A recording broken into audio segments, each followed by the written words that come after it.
esto se pone más plano, ¿no? Lo otro está Sí, más... yo creo que el otro está mejor. Sí, Sí. mejor, perfecto. Ok. Oye, mi hermano, entonces ya esto es una cosa muy informal. Así que como es una cosa muy informal, nosotros casi que empezamos así sin saber que estamos empezando, ¿sabes? Dale, Eh, dale, dale. Dale caña. ya estamos empezando ya. Quiero darle la bienvenida a todo el mundo.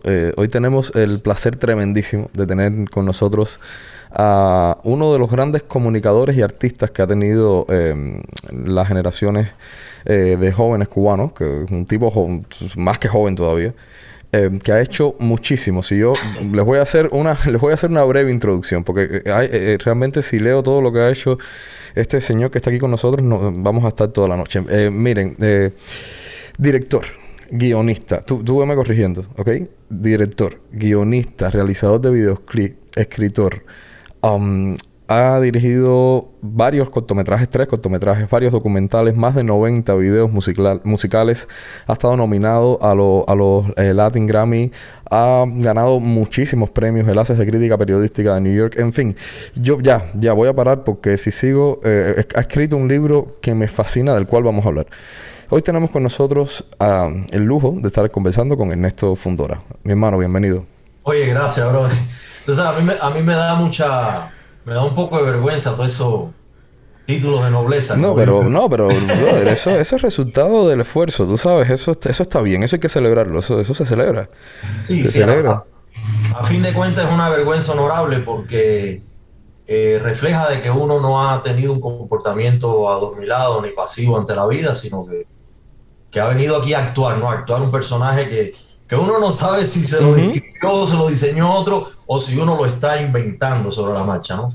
Exactamente. Yo creo que esa es la gran osadía, ¿no? Entonces, pero bueno, uno se va proponiendo de que ese personaje actúe lo mejor posible. Y eso, Se enriquezca con el tiempo. eh, Mira, quiero darte la bienvenida a Orbitando. Para mí es un placer tremendísimo estar aquí hoy contigo. Y quiero, Ernesto, que empecemos a conversar un poco. Vamos a conversar de todo. Vamos a conversar de tu vida, de tu arte, de lo que estás haciendo ahora mismo, que me interesa muchísimo. Pero vamos a empezar por los inicios, ¿no? ¿Cómo te adentras en el mundo del cine? Y háblame un poquito de esa primera etapa de Ernesto Fundora, joven artista. mira, yo sé que esto genera mucha curiosidad, Ujú, esta cosa de hacer la genealogía, ¿no? O la ujú, memorabilia ujú, ujú, ujú, ujú, de una trayectoria y de un camino. ujú. Pero aunque tú no lo creas, eso presupone como que aceptar que uno ha llegado a algún punto, ¿no? De acuerdo. Y yo siempre le hago la insistencia a todo el que me entrevista, le digo, oye, vamos a hablar del presente y te voy a explicar por qué. Porque además de ser el único tiempo que verdaderamente uno tiene, ¿no? El otro Ujú. tiempo, uno es poseso del pasado y poseso probablemente del futuro, pero el único que uno verdaderamente puede controlar un poquito y maniobrar y llevar el timón es el Es el presente. presente. Entonces, cuando uno empieza a hablar del pasado, esa persona ya no está. Esa persona quedó atrás, relegada, superada. Muchas veces perfiles de esa persona fueron sepultados por uno mismo. Ujú, ujú, ujú, Entonces, pero bueno, también hay momentos cuando uno está un poco extraviado o cuando uno está confundido o cuando uno no está complacido o cuando uno necesita cambiar de ruta, que uno regresa a esos puntos de la infancia, a esos puntos de la adolescencia y a esos puntos de la juventud, donde uno inició, o como decía Gurdjieff, donde uno experimentó las primeras grandes fascinaciones, ¿no? Y yo creo que sí, que definitivamente el cine está en mi vida. Yo lo he contado muchas veces, lo he contado muchas veces ya, ujú. pero está por mi línea familiar, por mi línea genética, por sucesos que pasaron en mi vida de infancia, porque el cine y la imagen en movimiento fue una presencia en la casa, en la televisión, tuvimos hasta un proyector de cine en una época de la vida. Yo era un muchacho que iba mucho al cine con mi abuela, por una historia súper fuerte, dramática, que a lo mejor en otro programa te lo cuento, pero hoy no quiero que el presente nos robe el pasado.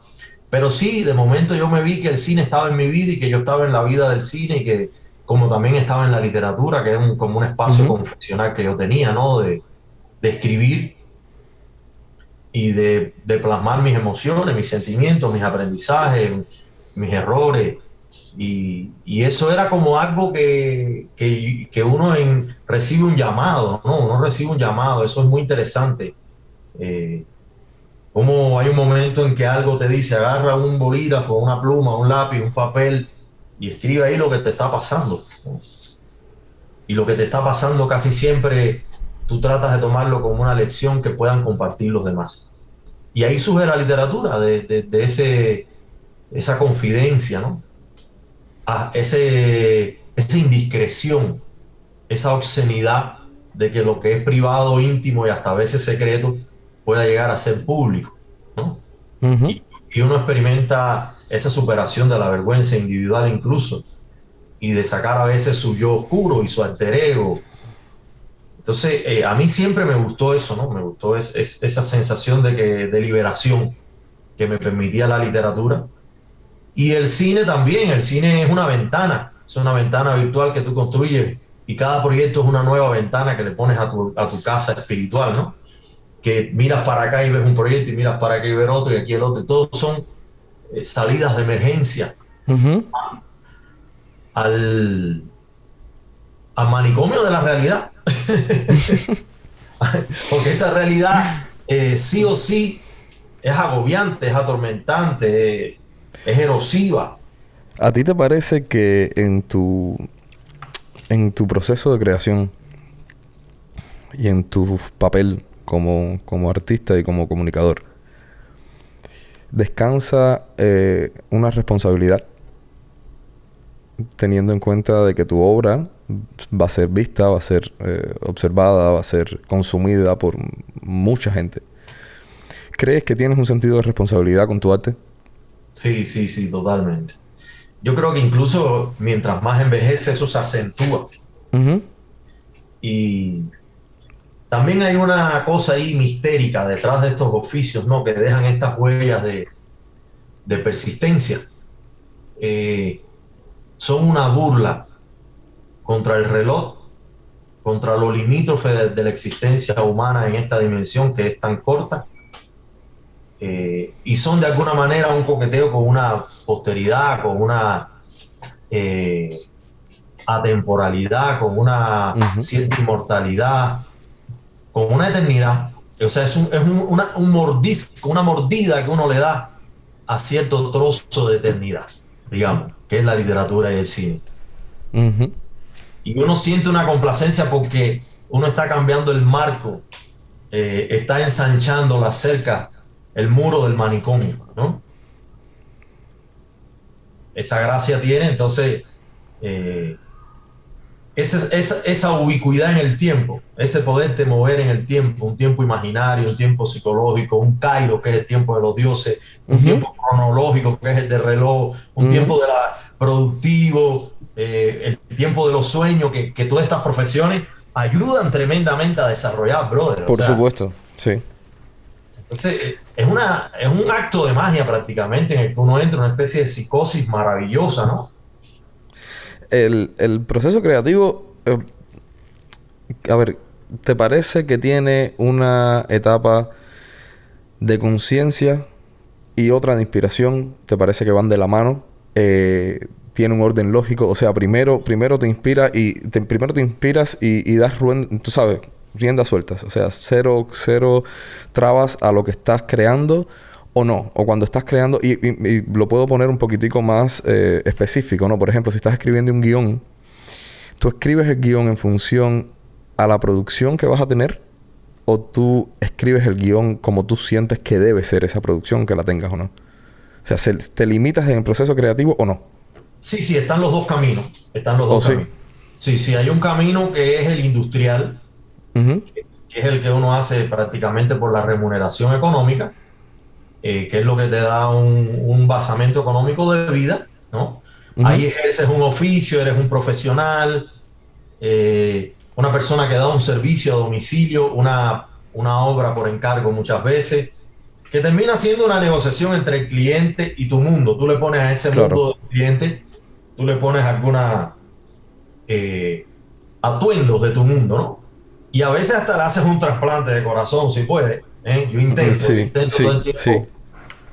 Y por otro lado está esa zona de la obra de un director de cine o de un escritor, que uno la hace por una voluntad propia y por una necesidad interior, por un llamado, por una vocación, por un dictado muchas veces, que es maravilloso. O sea, yo, por ejemplo, una de las cosas que descubrí con la literatura, que me pasa con la literatura, no me pasa tanto con el cine, es que yo escribía como un poco en trance, Ujú, como medio poseso, ujú, oyendo ujú, ujú, voces, revolcando una cantidad de cosas era como una especie de centrífuga donde una especie de orificio negro ujú. te está tragando una realidad. Ahí tú estás ahí batallando con toda esa fuerza en ese huracán ¿no? Y en un momento tú pierdes hasta tu yo. Y tú eres una media unidad o tú eres un instrumento Te de conviertes información.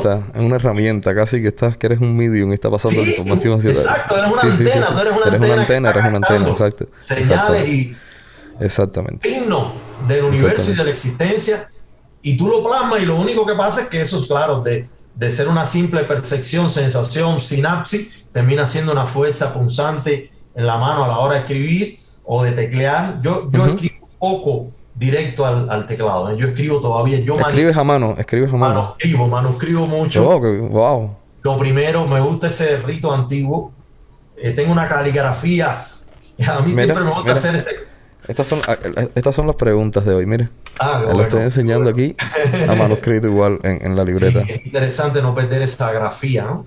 Exacto, sí, sí. Hay una ciencia como están de esa época del esplendor, incluso de la astrología Ujú. y de los inicios del psicoanálisis, del momento incipiente del psicoanálisis. Hay una que se llama la grafología, que era la Wow. gente que agarraba tu trazo, tu Y te hacía caligrafía un perfil, un y te profile hacía un perfil de psicológico. vida, ¿no?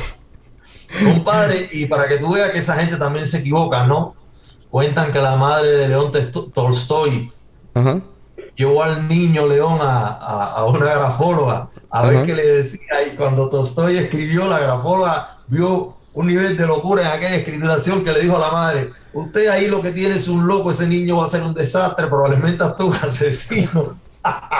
Se equivocó rotundamente. Rotundamente. Había un hombre genial y extraordinario, ¿no? No, eso, a mí si me cogen la grafía, yo creo que me destruyen, porque yo le he perdido muchísimo. Yo escribo muy poco, No, yo sí no escribo como se tú, escribo escribió muy muy poco. poco, se escribió muy Escribo poco. muy poco Pero te y voy luego a me decir algo, descubro. esa grafía también es una plasticidad del pensamiento. Ujú. Entonces, Sí, bueno, que si estás alterado y que si estás, que la grafía se desordena, se si estás sereno, desordena. entonces tuve que agarrar una Exactamente, armonía. exactamente, exactamente. No, el Eso otro también te día dice del estado en que escribiste ese en que momento. escribiste, exacto, exacto. Y uno pierde, y últimamente estamos perdiendo, increíble, ¿no? Porque hace 30 años atrás esto no sucedía, pero estamos perdiendo el contacto directo con escribir, con Sí, escribir a mano. sí. Yo hace poco estaba viendo un programa con Joe Rogan, lo grababa con un amigo también, que es esta nueva cosa ahora con Neuralink que quieren conectar de una manera en que tú logres una comunicación donde no intervenga el lenguaje. Donde tú puedas casi que comunicarte a través de los pensamientos, ¿no? A través de las ideas Claro. que te están... Que es una Telepáticamente, cosa telepáticamente, es una cosa... Es asombroso. Y yo creo que sí, yo creo que inevitablemente estamos yendo a una reubicación, una redistribución del lenguaje humano. Estamos viviendo... estoy entrando aquí porque el otro día conversamos y quiero que me hables un poco de qué es lo que vamos a presente. Ya, sí, ya dejamos de pasar. Ahora vamos a hablar un poco de qué es lo que está pasando ahora mismo.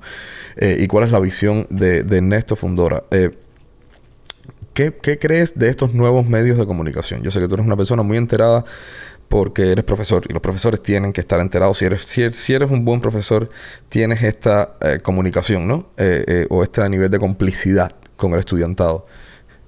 Háblame de las nuevas generaciones y de los nuevos medios de comunicación que existen ahora en las nuevas generaciones y cómo podemos hacer un uso que te parezca que sea útil de ellos, ¿no?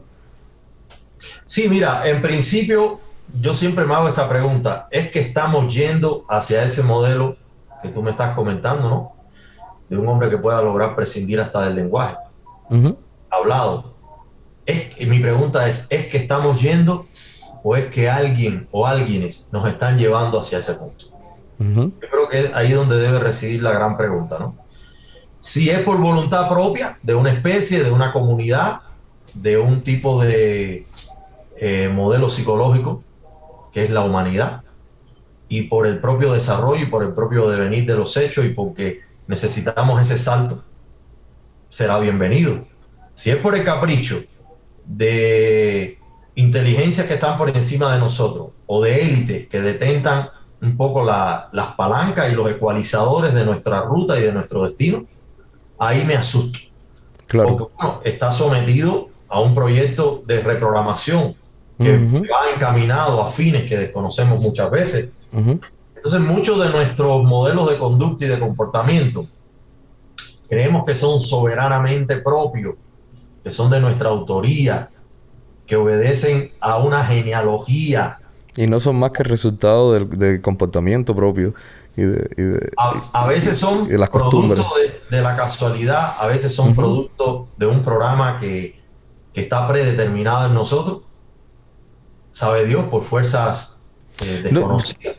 yo, yo creo, o por lo que creo además, que estamos cada vez, o sea, cuesta abajo hacia ahí, es porque, bueno, es que el idioma y el lenguaje inevitablemente busca la economía, ¿no? Y lo ha buscado desde la historia del idioma. Se va economizando y uno lo va adaptando para que sea precisamente más efectivo y que Claro. tome menos tiempo comunicar la idea que queremos comunicar. O sea, más efectivo, más obedezca más la idea, o sea, cada vez más Pero esa idéntica. inmediatez, ¿tú sabes qué peligro tiene?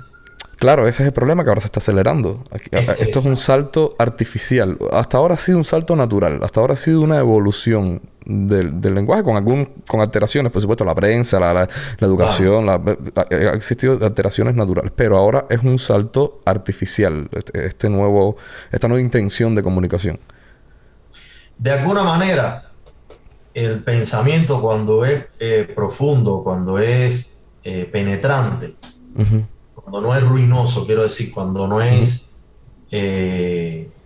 ansioso, acelerado, cuando no es una impronta, cuando no es un saber inmediato. ujú. El conocimiento, cuando es algo reposado, cuando ha sedimentado, cuando está metabolizado, le pasa como le pasa a los rones en sus barriles de almacenamiento, de añejamiento, que queda eso que se llama la solera, esa solera que es Ujú. la más potente, la más fuerte, la que tiene el mejor añejamiento, la que sintetizó tanto, Ujú. ¿no? Y yo creo que con el conocimiento pasa eso y con el lenguaje pasa eso también.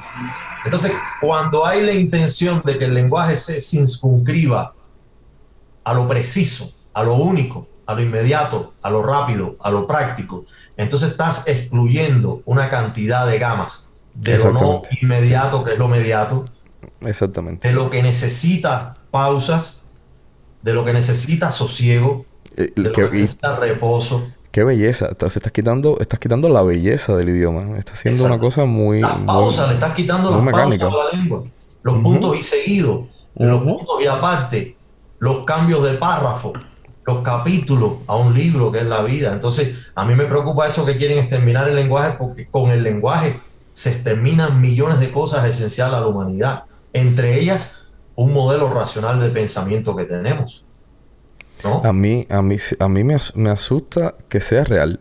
La primera vez que yo escuché de ello pensé que era una cosa, una ficción, o sea, ciencia ficción, esto no puede ser.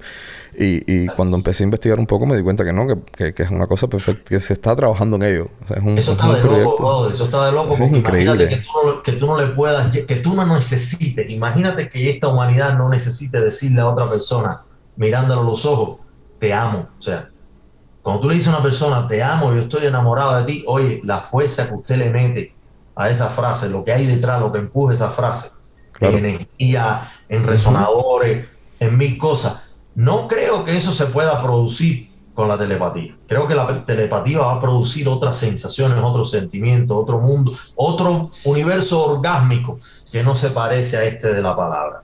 Lo Exacto. mismo para proferir, atacar, criticar, que para enamorar, conectar, Ujú, relinquear, ujú. seducir, coquetear, cooperar, todas esas cosas de común, de comunión que tienen el lenguaje. de conexión, de puente que no se le ve, como diría Lezama, que es la poesía, ¿no? Puente que no se ve. Porque fíjate que esa es la misión de la poesía. Aquello que no está conectado, conectarlo. Conectarlo. ¿Tenemos otro instrumento que haga eso? O sea, entonces si acabamos con el lenguaje, estamos cerrando. Al contrario de lo que dijimos al principio, estamos reduciendo el muro y la cerca del manicomio. Exactamente. En una conversación que tuvimos en algún momento me mencionaste, y esto me pareció bien peculiar, porque además lo he escuchado ¿verdad? Alguna que otra vez, pero quiero que me digas por qué piensas esto. Que el próximo Mesías, el próximo ser que va a adorar la humanidad, va a ser una máquina. No, eso está tremendo. ¿Por qué piensas así? ¿Por qué crees?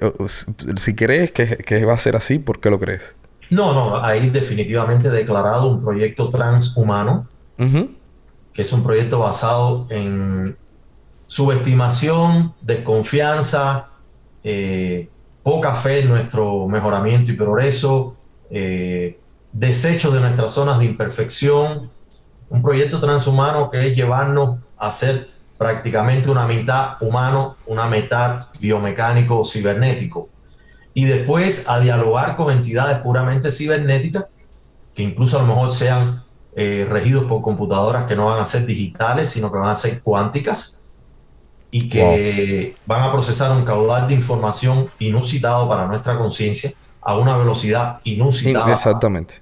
Entonces, claro, esto acuérdate que existe un algoritmo intelectual, existe un algoritmo de la conducta, existe un algoritmo exacto. de la razón, pero no existe todavía un algoritmo de la emoción o un mapa, una cartografía precisamente matematizable de las emociones, los sentimientos, las pasiones, la psiqui, los estados de conciencia. Entonces, esa máquina podrá competir en algunos aspectos con nosotros, pero hay muchos aspectos en que no nos va a superar. Vamos a hablar claro. Hay muchos aspectos que son nuestro patrimonio divino, nuestro patrimonio mágico, que incluso especulan los que conocen de estos temas, que es una de las razones por lo cual este planeta es un planeta que está en el radar y en la mirada de otras civilizaciones, de otras constelaciones y de otras galaxias que están aquí y que vienen aquí porque nosotros somos un alma y un modelo de alma y de espíritu muy sui generis, ¿no?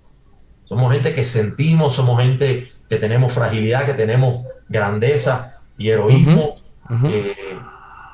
que nos enamoramos, que nos cuidamos, que nos destruimos entre nosotros mismos también, que soñamos, que tenemos ideales, que tenemos conciencia social, tenemos un mundo sensible muy amplio y probablemente a nivel incluso biológico también tengamos algunos dones que para nosotros son nuestro cotidiano y no reparamos en ellos, ¿no? Y que deben ser maravillosos, como por ejemplo sudar.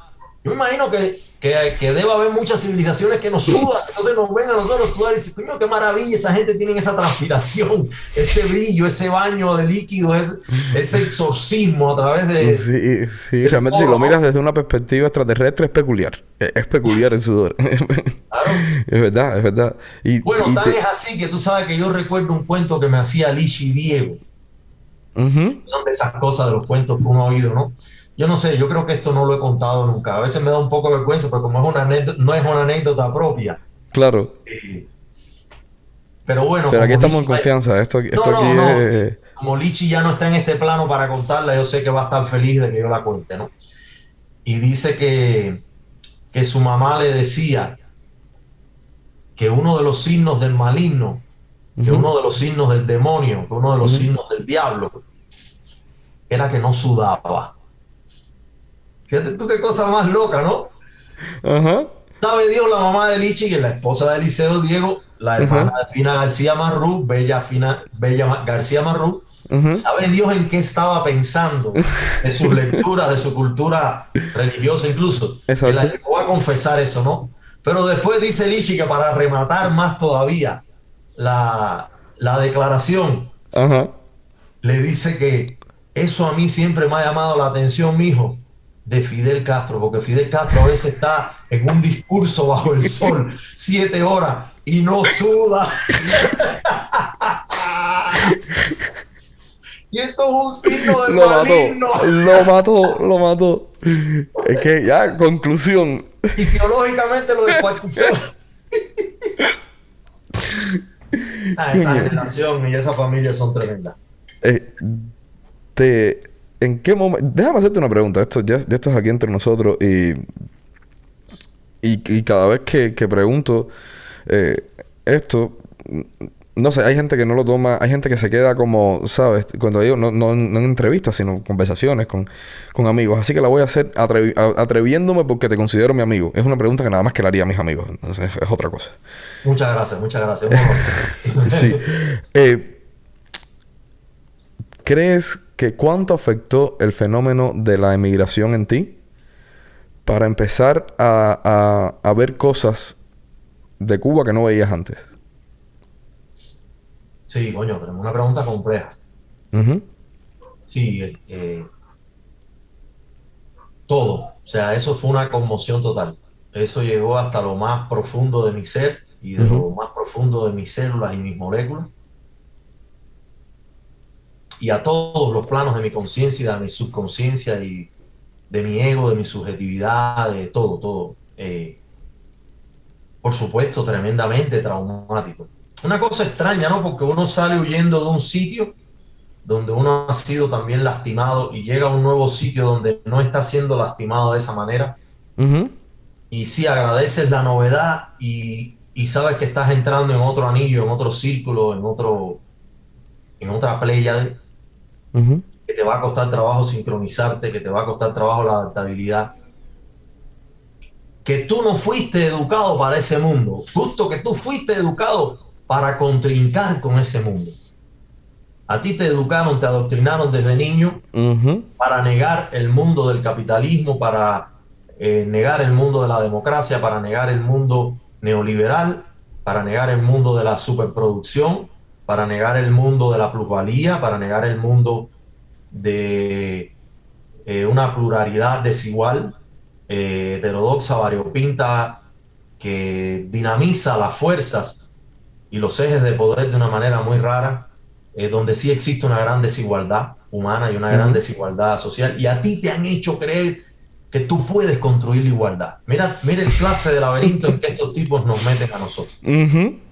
Nos inyectan una transfusión de sangre de todos estos valores de la ilustración, libertad, solidaridad, igualdad, pero además todo esto combinado con cultura, iluminismo, enciclopedismo, soberanía, nacionalismo, marxismo, patriotismo. Es un cóctel Molotov. No lo detenga. Es que lo es, brother. O sea, el que nos metieron está del carajo. Lo es. Es nosotros, yo creo que tenemos que pasar como todos, ¿no? Los que hemos pasado por el sistema educativo, sobre todo, porque el sistema educativo es, curiosamente, la gente no calcula. Y eso algún día yo creo que va a suceder. Yo creo que algún día se va a hacer una revisión seria en Cuba sobre los programas educativos. O sea, lo grave y lo cruel y lo inhumano de educar de una manera completamente férrea la mente de un niño. O sea, eso es una cosa criminal, ¿no? Y si tú analizas... Igual yo te digo, hermano, y esto lo acabo de confirmar con este año de pandemia. O sea, después que uno ha vivido una experiencia socialista como el tropicalismo castrista, mi hermano no está preparado para todo. Ah, no, sí, de acuerdo, sí, brother, pero no me preparen. A mí no me preparen. En este portal en el que estamos se llama... Yo estoy de acuerdo. A lo que sea. A ver, sí. Yo estoy de acuerdo contigo. Yo me he visto en situaciones en mi vida en las que yo me río cuando otra gente está escandalizándose porque yo digo, brother, tú no sabes la que yo he pasado, ¿entiendes? Pero a la misma vez no me hagas pasar... O sea, no me prepares. Deja que la vida me dé, ¿tú sabes? A mí esta preparación... Mira, hay cosas que te da, inevitablemente. O sea, inevitablemente, precisamente esto que estamos hablando. O sea, te da el no tenerle... ¿Te parece que hay personas que están a nuestro lado que son mucho más frágiles que nosotros? Yo he tenido esa sensación. Y nosotros estamos como más preparados para el golpe, por donde venga, ¿no? Porque tú dices, vamos. Yo peor que lo que estuve, difícil. Difícil, ¿sabes? Difícil. Pero es que el golpe está duro. El golpe está duro. Mira, yo cito mucho una frase de Freud que me encanta, ¿no? Creo que te lo dije el otro día. Yo he sido un hombre afortunado porque todo se me ha dado con mucha dificultad. Todo me ha sido muy difícil y eso a mí me ha desarrollado una incapacidad para aceptar la derrota. Que yo te digo francamente, a veces yo me miro en el espejo y yo digo, compadre, mira que tú eres psicótico y loco. Mira que tú eres descarado, psicótico y loco. Porque ahora mismo tú estás en el hoyo, pero tú no te lo crees. O sea, yo ni en las situaciones más extremas que he estado en mi vida me he sentido que estoy en esa situación. O sea, yo me reinvento una realidad a otra y ahí me posiciono. Yo hago lo mismo. Yo tengo una vacuna al sistema inmunológico contra las derrotas y eso se debe a haber vivido una experiencia socialista de 26 años y después una experiencia capitalista de otros 26 años, de un capitalismo salvaje como el mexicano y haber vivido temporalidades en Estados Unidos, que es un capitalismo extraño también, una democracia que es bastante restrictiva, sutilmente, y tú lo sabes. Bueno, de haber viajado y haber conocido Sudamérica, Europa, algún pedacito de Asia, y ya entonces uno va comparando los modelos y tú dices, espérate, esto está extraño porque esto sí tiene zonas nefastas y terribles, pero también tiene zonas muy productivas, ¿no? Ese modelo educativo prusiano, impositivo, férreo, militar, adoctrinador, vertical, hegemónico, mi hermano, eso también te da una fortaleza de pinga. Vaya, no me estoy considerando... Sí, no. Yo entiendo lo que tú dices, Igual, yo entiendo, tú ves la gente caminando por las paredes... Y claro. Inevitablemente... Tocando la guitarra, tú dices, espérate, que hay algo que no es normal. Porque yo veo todo el mundo caminando por las paredes y yo estoy tocando la guitarra. O sea, está claro, porque también, brother, es que el punto comparativo está duro. Que es lo que yo siempre digo. Es que el punto comparativo está duro. Por eso yo te digo, yo entiendo lo que tú me dices, yo coincido contigo. A mí déjame sin prepararme. Vuelvo y te repito. Yo prefiero... Sí. No. A mí dame un modelo educativo plural. Esa que le han hecho. Ahí te digo, sí. Si tú tuvieras la potestad de revisar tu pasado y poder cambiar cosas y reescribir algunos capítulos, tú reescribirías esos capítulos y yo, brother, a fin de cuentas digo, no, compadre. Eso es una buena pregunta. Eso es verdad también. Yo creo que esto que tú tienes aquí frente a ti, hablándote y diciéndote lo que piensas y lo que sientes de la vida. No, está claro. Es gracias a eso. Está claro. No, pero además te digo... Como uno mismo cortarse un brazo y ser tu propio verdugo, ¿no? Y levantar el brazo con el único que te queda así en el patíbulo. Es locura, eso es locura. O sea, yo sí tengo una postura crítica. Lo que a nosotros nos tocó vivir fue un manicomio. Eso es un infierno. Pero también tenía pedazos de paraíso, como es todo. Claro, exactamente. No, ahí estamos completamente de acuerdo. Es un infierno y tiene zonas de paraíso. Y lo que hay que aprender es a compensar una con otra, hermano. Exactamente. No, yo tengo recuerdos de... Y eso sí, yo no cambiaría, ¿sabes? O sea, toda mi vida... Yo soy el resultado de mi vida. La persona que está aquí sentada... Y nosotros no podemos negar eso.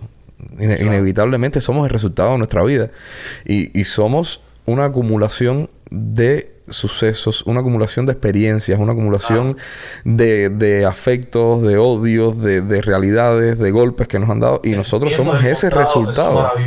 Exacto, somos ese resultado. Exactamente. Ahí sí estamos completamente de acuerdo. Además, es como intentar cambiar el pasado implica intentar cambiar la vida que tuviste. Y la vida que tuviste, además, está enriquecida por personas, está enriquecida por familiares, está enriquecida por lugares. El otro día yo hablaba con unas amistades mías y les decía, mira, yo voy a Cuba, ahí están mis padres, está mi familia, y además voy a ir hasta el día que me digan que no vaya más, espero que nunca me lo digan, siempre iré.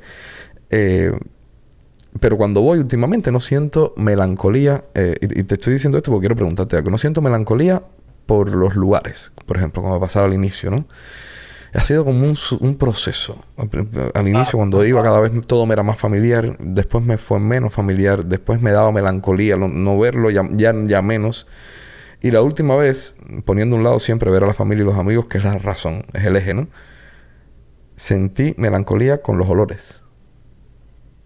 con los olores. Me acuerdo que salí al balcón de mi casa en Guanabacoa, había acabado de caer un aguacero de esto torrencial y estaba esa humedad de todo mojado, ¿sabes? De las guaguas pasando. Ese olor a trópico que es impresionante. Y exacto, y me llevó a mi niñez, o sea, me llevó a mi Y te niñez. permite Me mató. millones de experiencias desde la infancia hasta tu adultez. O sea, la memoria es un revivir. Ujú. La memoria es un remontarse, la memoria es una recuperación, es un volver la partícula vital que hay en uno, átomo por átomo, es volverla a poner a vibrar en la misma complexión en que lo hizo en el momento en que vivió esa experiencia. Exactamente. Entonces te devuelve ahí no solo con la imaginación, te devuelve ahí con sensaciones, con hechos, la memoria olfativa, la memoria visual, la memoria táctil, la memoria del gusto, la memoria de los roces, la memoria del sonido, Ujú. ¿no? Del Cada ciudad sonido. suena diferente, cada país suena diferente. A la vez suenan parecidos, ¿no? Y yo siempre reconoceré en la nostalgia un valor inspirador, pero no soy una persona que suelo hacer trinchera ni campamento en la nostalgia. ¿Por qué? Ujú. Porque tengo una frase en mi primer libro que es un aforismo donde digo, tengo nostalgia del futuro. Tengo tantas cosas que quiero ver y hacer y que imagino y que sueño y que proyecto, que entonces cada vez eso le va ganando más al pasado. Y además juego con una especie de espiral, ¿no? Ujú. De causalidad circular con ese pasado. Lo invoco, lo traigo, lo pongo en la mesa, lo activo, me meto ahí, saco, me voy para el futuro. A veces estoy lleno de cotidianidad y de presente, o estoy excitado con el presente o estoy agobiado con el presente y me escapo a esos dos brazos que tengo temporales. Y cuando has vivido intensamente cada una de tus etapas de tu vida y cada una ha sido pensada en un proceso muy interesante que es conseguir cierta autosuperación, cierta autoperfección, esa mejoría de todo tu sistema, ¿no? Ujú. De que incluso sabiendo que te dieron un machetazo sacándote de un sitio y sembrándote en otro con una experiencia exiliar, ¿no? Que eso no haya castrado ciertas lógicas y cierta congruencia y cierto comportamiento bien estructurado, ¿no? Que Ujú. eso no te haya llevado a un plano de locura y a Exacto. convertirte en un asesino, un criminal, que no te haya permitido perder tu mesura, ¿no? Y pensar incluso que eso lo estás viviendo porque, mira, esto es un gran misterio. Nosotros no sabemos quién escribe el alma, Ujú. cómo se constituye el alma, cómo el alma encarna en nosotros. No sabemos cuántas cosas están cifradas o codificadas en esa alma que definen nuestra conducta actual. No sabemos cuánto hay de la experiencia vital, de la empirieia, ¿no? Ujú. Sabemos que están las dos cosas, sabemos que hay un mundo prescrito, predeterminado, ¿no? Un guión con un cronograma en el tiempo, y sabemos que están la contribución nuestra. O sea, lo estaba diciendo hoy en una clase que doy, porque eso es lo bueno de momento de entender los procesos culturales, ¿no? Yo estaba hablando de Fluxus, Ujú. que es una escuela, un movimiento de los años 60-70, del vanguardismo, que los que inventaron el videoarte, el performance, el happening, el andar, el arte objeto, el arte efímero, todas esas corrientes de esa segunda vanguardia. Hay uno de ellos que se llamaba George Machunas, que decía que el hombre estaba en la habitación, ¿no? Encerrado. Dios había creado la luz, Dios había creado los planetas, el sol, con Ujú. esa energía, ¿no? Ahí estaba radiando ese sol sobre tu casa. Eso era imparable, eso era incontenible, eso es una fuerza que nos supera, eso incluso Ujú. nos ha construido a nosotros. Eso ha sido Exactamente. partícipe de la fórmula de nuestra causación. Sin embargo, el hombre tiene la potestad de abrir una ventana y determinar si en esa habitación entra o no la luz. Mira qué cosa más bella, ¿no? Dice este hombre de Fluxo. A mí me pareció una cosa hasta medio japonesa, medio zen, Ujú. ¿no? Entonces, es verdad que la vida es esa construcción entre lo divino, lo sagrado y lo mundano cotidiano, porque usted tiene que abrir la ventana o no. ¿O Usted no? decide si se invade esa luz sagrada, divina, o si usted construye su propia oscuridad y si usted se complace y se queda viviendo en esa oscuridad. O si usted Exactamente. alterna de una a otra, Ujú, ¿no? ujú, Y ujú, ujú, saca beneficio de las dos. Entonces, ujú. eso maravilloso tiene esta nueva corriente epigenética, ¿no? De la biología y de la conciencia trascendente, de que sí, venimos marcados en los genes, venimos marcados en el alma, venimos marcados tal vez hasta en la propia personalidad con cosas que heredamos, pero también hay una contribución humana de nuestra experiencia, ¿no? Y de Ujú. nuestro paso efímero por esta tierra de 70 a 100 años, que es más o menos el promedio de vida, donde uno termina de construir cosas y de determinar cosas tan simples como abrir y cerrar la ventana para que entre la luz. Una imagen muy cinematográfica, por cierto, porque el cine es poner la luz, echar a andar la luz. Exactamente. Y que Exactamente. es esa eh, masiva noche, como dice Malarmé. Malarmé dice, coño, ¿cómo es el verso? Dice, el avaro silencio, la masiva noche. Mira cosa más bella, el avaro silencio, El ¿verdad que avaro el silencio. silencio se lo quiere todo, se lo quiere tragar todo? Bueno, fíjate si se lo quiere tragar todo, que nos están llevando hacia ese silencio. No quieren ni que hablemos. No es el silencio Me iluminado gusta. metafísico, No, no, no, no, no, no, no. Sí, el sí, sí. avaro El silencio. silencio, la masiva noche, esa oscuridad que pesa sobre el universo, mi hermano. Cuando usted sale de esa atmósfera por ir para afuera, eso es oscuro, tremebundo. Tremendo. Es la La masiva ausencia de noche. luz. Y aunque esté reflejando las estrellas, estén incidiendo con su luz, el comportamiento de la luz es diferente. Por eso yo creo que este planeta le llama la atención a todo el mundo. Porque cuando usted entra en la atmósfera, aquí hay unas condiciones que cuando la luz penetra esa atmósfera y refracta, refleja, rebota Ujú. con todo, se forma esta sensación azulosa, grisácea, maravillosa, ¿no? Y a la vez con ese amarillo solar y con Ujú. ese verde clorofílico, que es maravilloso, que no existe allá afuera, ¿no? Con ese azul acuoso, ¿no? Con Sí, es ese bello. bóveda celeste, que es una Es cosa bello. mágica que Es cambia de bello. colores Es constantemente bello. y que es una especie de película. Fíjate cómo cambia el cielo en un día, ¿no? Sí, sí. Y Entonces, es precisamente esa, es una vez más esa misma metáfora. Es esa misma metáfora de la oscuridad y la luz cambiando. Cambiando que tenemos que vivir diariamente.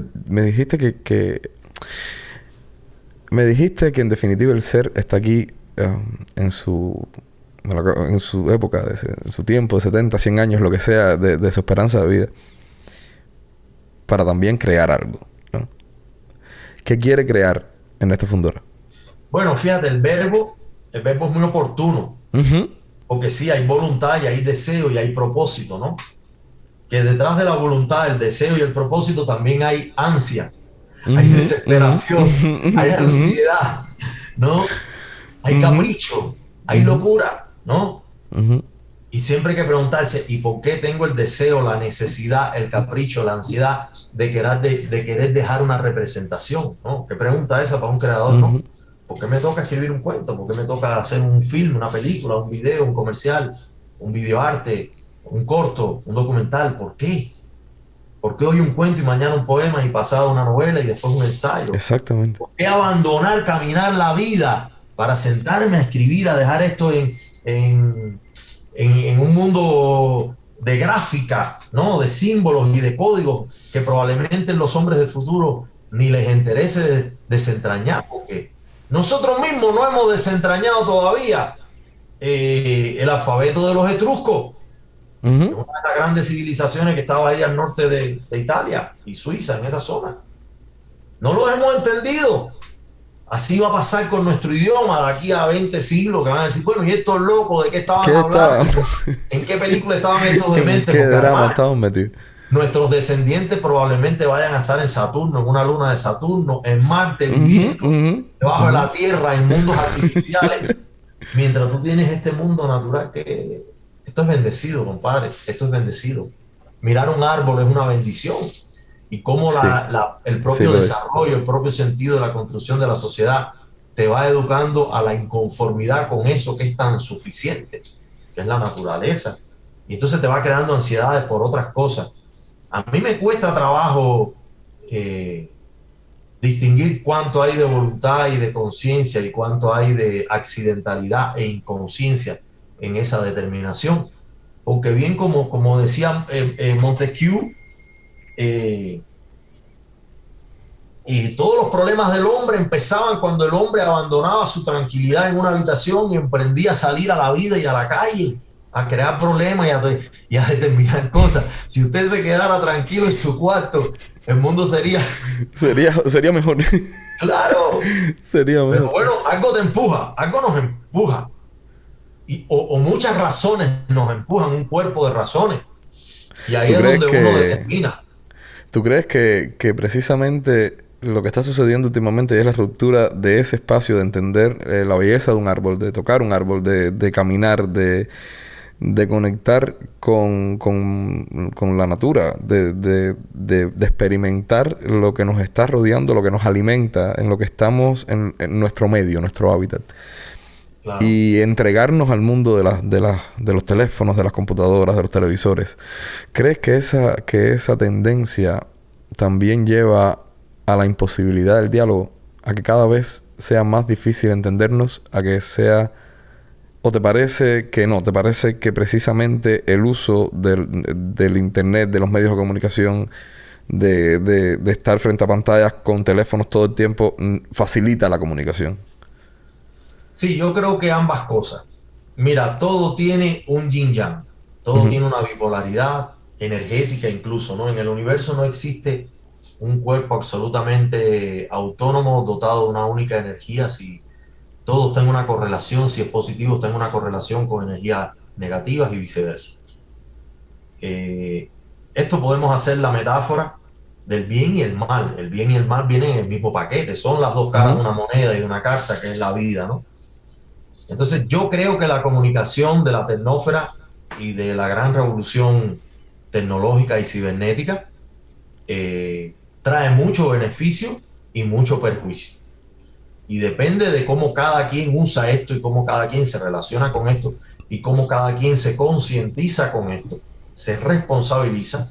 Por ejemplo, tú y yo estamos tratando de que esta conversación no sea una bobería o no sea un hacerle perder el tiempo a nadie, o no sea un teatro de la máscara del hombre feliz o del absoluto depresivo. Estamos esforzándonos por comunicar cosas que a la gente les pueda ayudar a entender como referente de que cada quien deja su huella y hace una ruta de vida que puede servir a los demás y que, bueno, parte de ese camino consiste en responder las mismas preguntas que se hace todo el resto de la humanidad y que se han hecho todos los hombres y que se han hecho incluso los iniciados, los iluminados, los avatares que han cruzado este planeta. Entonces, ese es un desafío superior que tiene el hombre, la mujer también. O sea, estoy hablando de humanidad cuando sí, digo... Claro, sí. Es el desafío de comprender la razón por la que estamos aquí. O sea, y cada quien tiene que encontrar esa respuesta. O sea, yo no creo que exista una fórmula única, ni que exista un esquema modélico de poderle responder a la generalidad. Porque estamos aquí, yo creo que cada uno de nosotros, aunque hay un sentimiento común en torno a esto, no construido, ¿no? Yo creo que cada cual se construye también su propia respuesta, que es un saco que es a la medida de cada quien. Claramente, creíble, claramente. ¿no?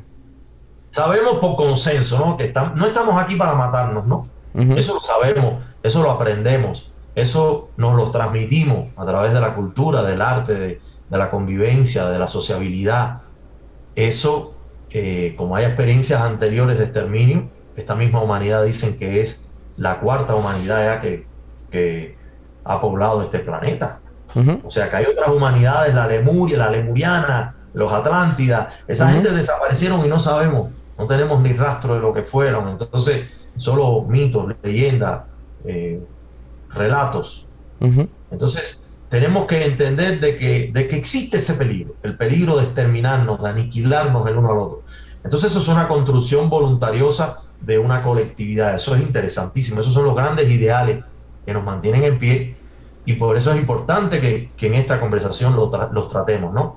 Como también están los que están interesados, quienes están interesados en que sí nos exterminemos, y entonces son los que propagan todo el tiempo en los medios y en todos los mecanismos de emisión de mensajes la presencia de armas, de asesinatos, de escenas de crueldad, de violencia física, de impacto, de sometimiento, todos esos mensajes que nos llegan a través de Netflix y de todas las plataformas.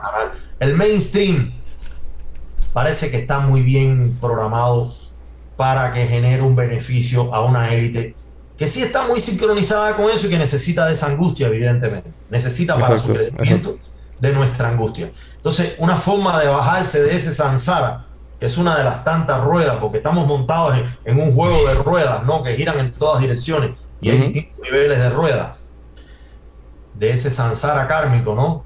Es una forma de ese sanya, que es bajarse de ese samsara, que es de lo que habla el budismo, ¿no? Desde el budismo tibetano hasta el zen, hasta el de Bodhisattva. Que esa iluminación, bro, de ese despertar de la conciencia es un momento de entender el juego en el que uno está, ¿no? Dice, coño, que estoy metido en este laberinto, estoy metido en este enredo, estoy metido en esta angustia existencial, en esta paradoja, en esta desgracia, porque la vida, por eso que Aristóteles dice que la vida es una caída evitada. La vida es verdaderamente una fuerza ascendente que se opone a una tracción gravitatoria, ¿no? Centrípeta que jala todo hacia abajo. La vida es esa cosa, ese emerger, esa cosa áurea, ¿no? Y ese es el principio de la libido, y ese es el principio del héroe, y ese es el principio del sueño, y ese es el principio de la creación, ese es el principio de la adoración y de la conexión con lo sagrado y lo mistérico. Fíjate que es expansivo y hacia arriba. Y todo lo que es depresivo, genuflexivo, aminorante, es hacia adentro, hacia abajo, es recogido, es para abajo, ¿no? Es pegado a esa fuerza gravitatoria.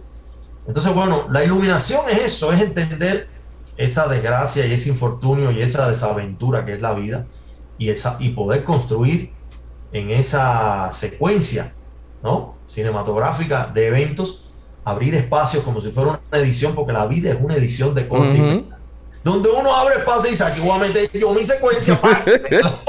Dice, está bueno ya a llorar.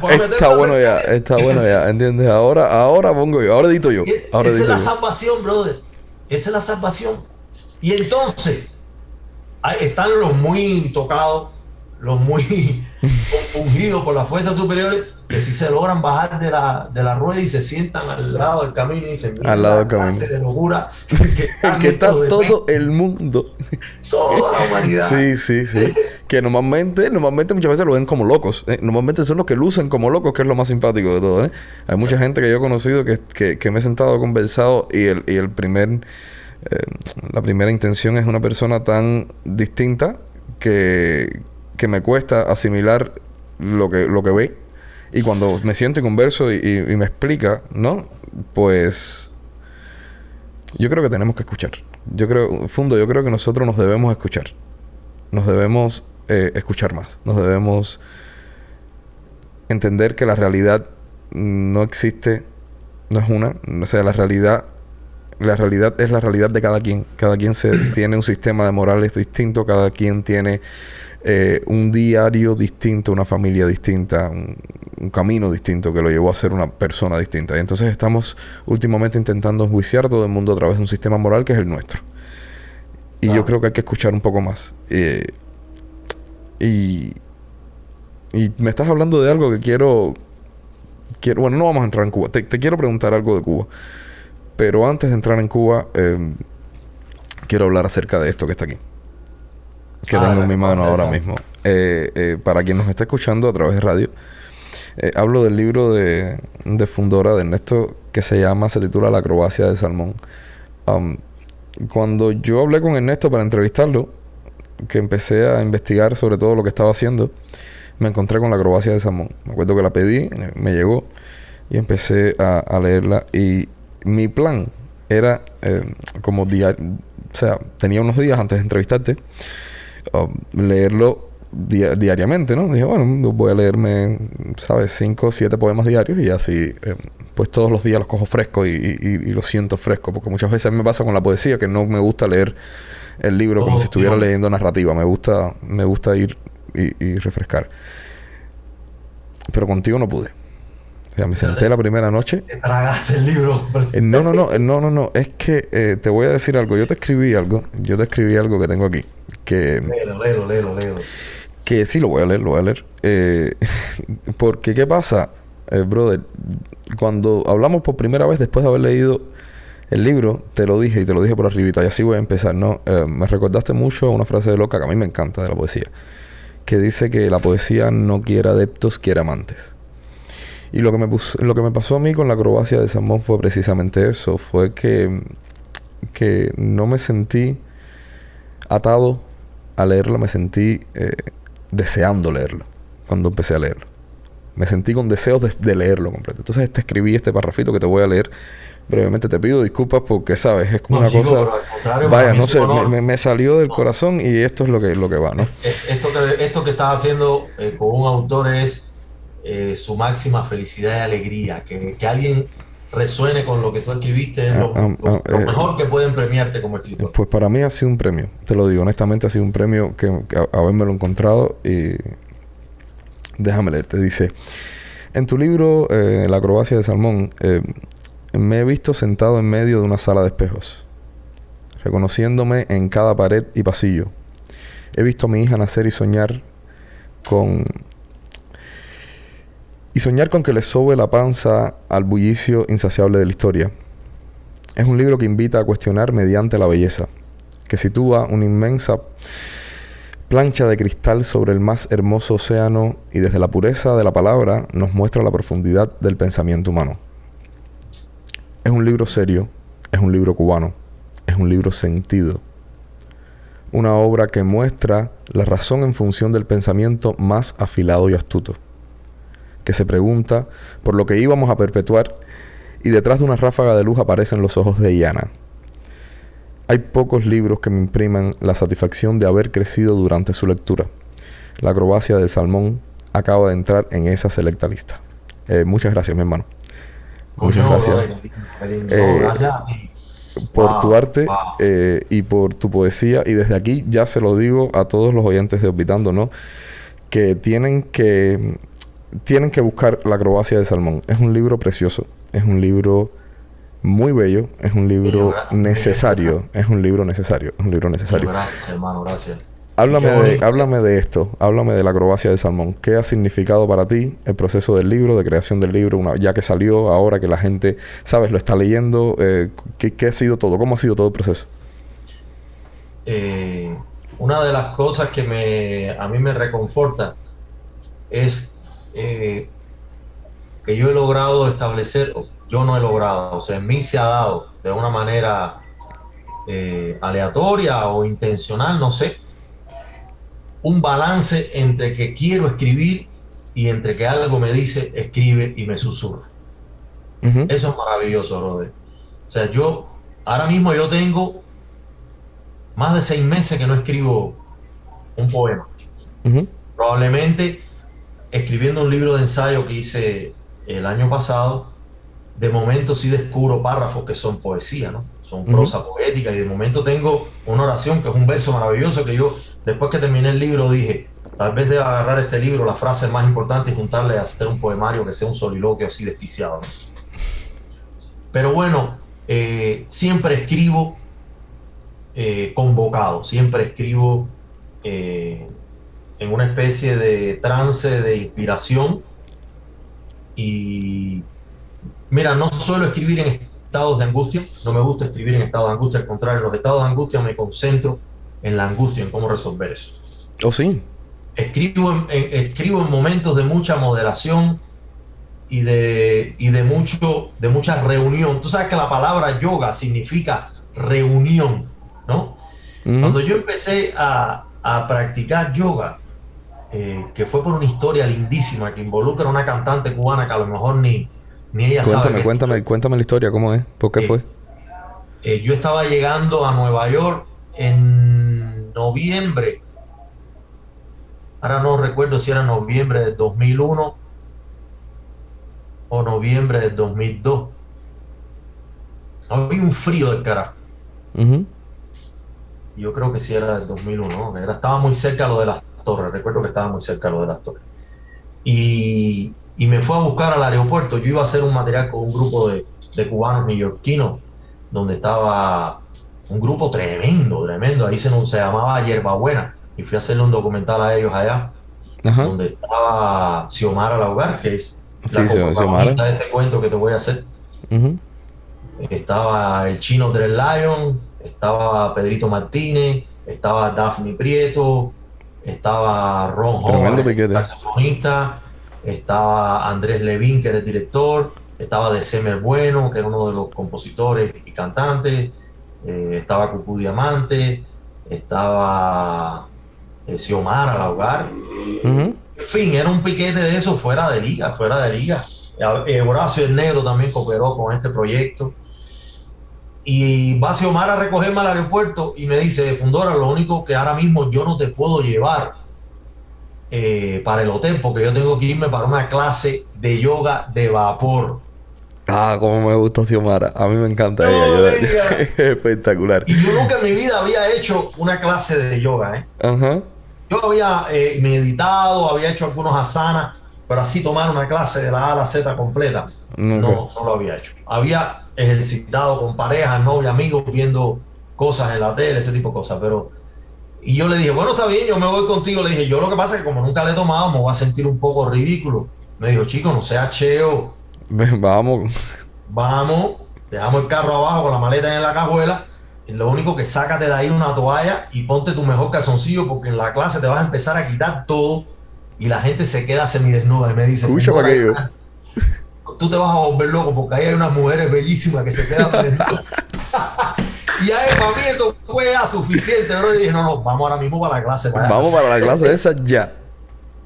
Y yo me hice adepto al yoga a partir de ese momento. Ya ahí para mí fue un amor a primera vista. No digo Y, yo, brother. Mira cómo la gente entraba a yoga. Que y después evidentemente que te ibas a quedar evolucioné, ¿no? platicando. Evolucioné en entender qué cosa era aquello, Claro.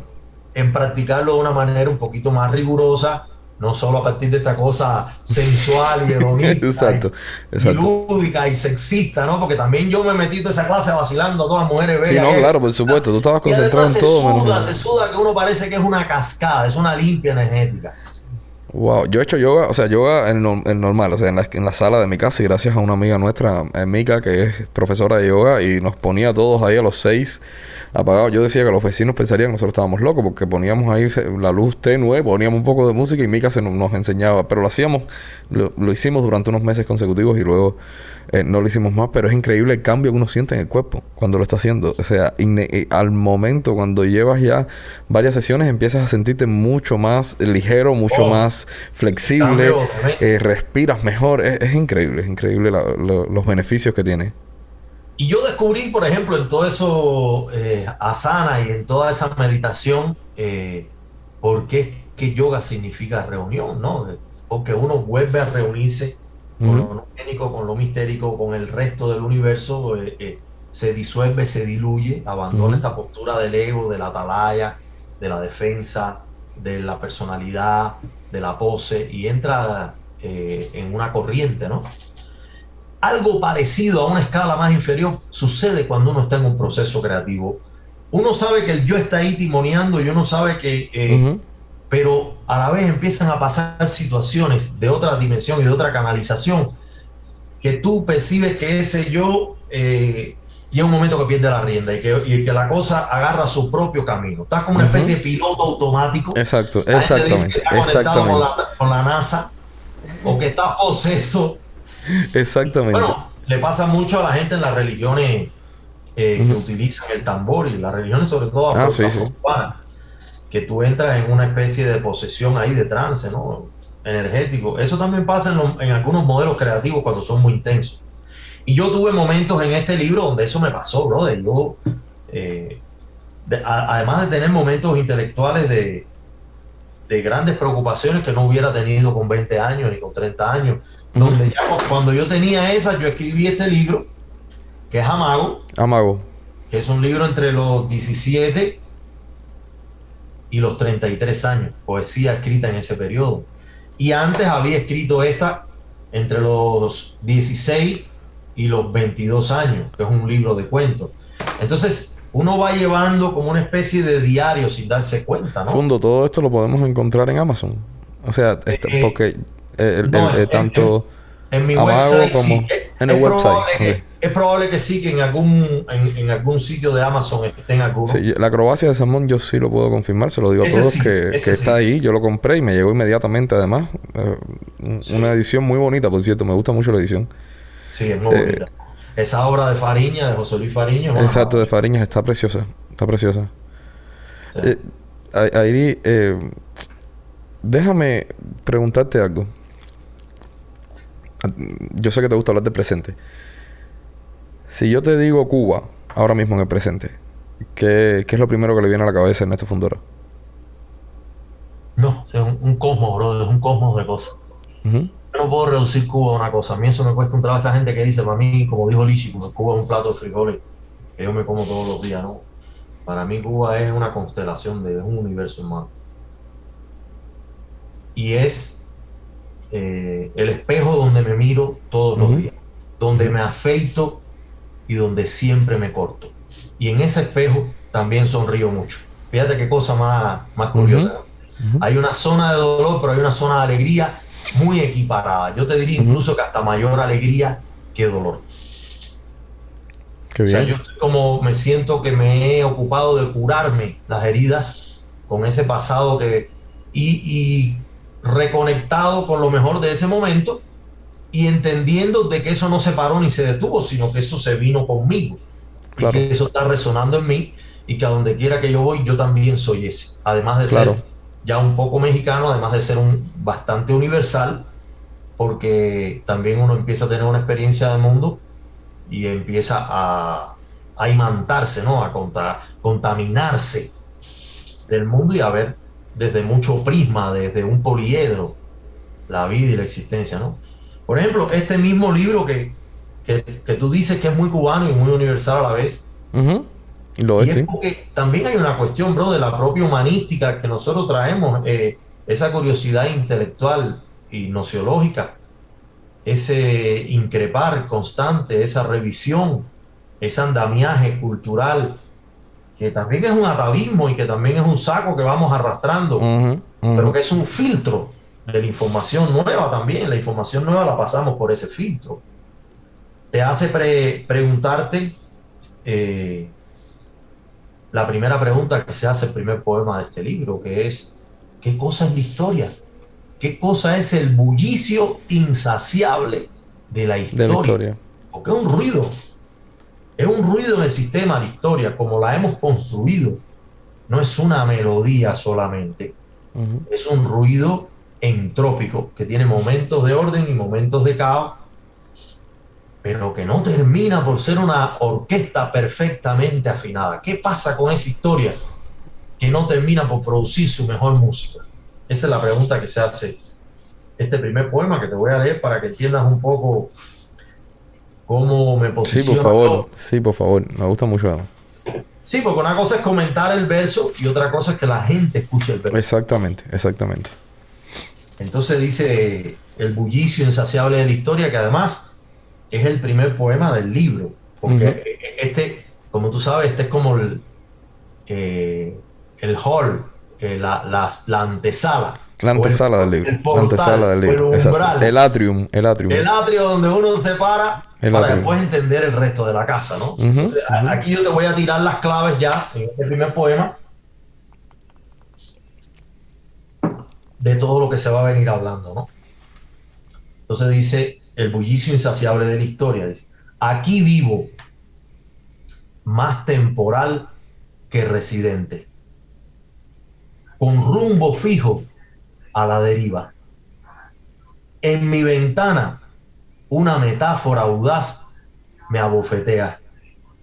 Aquí se juntan el mar y el extravío. No se trata de un país en las axilas del trópico. Aquí agradezco el pan y los asombros.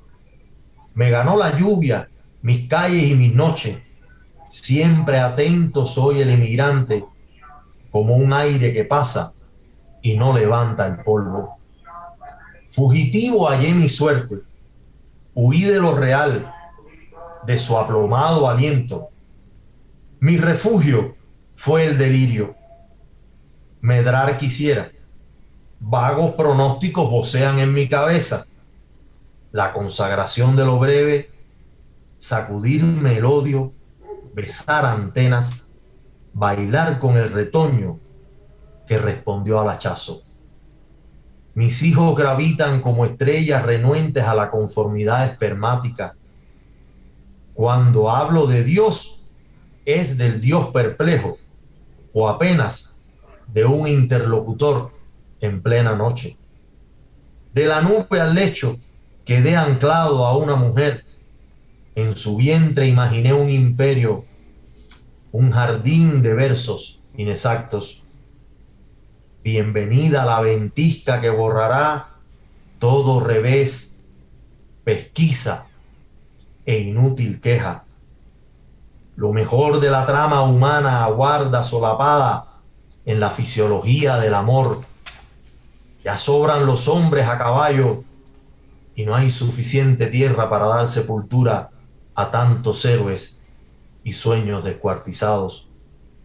Una nueva estirpe otea en las probetas la fecunda dicha que procura quedarse de brazos cruzados, tragar sin ansia la espumosa rabia, amar a toda costa, amar adrede, sin apuros, sin miserias, sobarle la panza al bullicio insaciable de la historia. Ustedes ven por qué les digo que tienen que comprarse este libro. A mí... Eso que pusiste, que tu hija y mi hija le van a sobar la panza al bullicio, eso es totalmente cierto. Yo creo que sí. Estamos programados para vivir en una historicidad, ¿eh? ¿Te parece que estamos haciendo tiempos de efeméride? ¿Te parece que estos tiempos son tiempos que hacen historia? O porque en la historia... Sí. ¿Sí? Sí, coño, está bonita la frase, tiempos de efeméride. Es verdad, totalmente. Sí, estamos en un momento muy particular del desarrollo y del cambio. Estamos en una revolución de mucha magnitud, de distintos niveles, desde lo más cosmogónico hasta lo más cotidiano, social. Hasta lo más cotidiano. Todo está cambiando. A mí me interesa saber una cosa. Yo cuando hablo contigo siempre quiero saber más y quiero que dure la conversación porque me gusta, me parece sumamente interesante tu manera de pensar. Me parece que eres muy claro, que eres muy exacto muchas veces en lo que quieres decir y tienes las herramientas perfectas para transmitir lo que estás pensando. ¿Qué te parece? Gracias. Así lo siento. ¿Qué te parece nosotros como generación de cubanos? ¿Qué tenemos? O sea, ¿qué nos falta? ¿Qué nos falta? ¿Y qué nos sobra?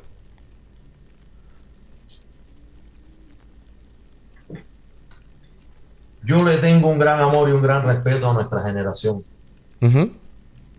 Y por una razón, nuestra generación es el hombre nuevo.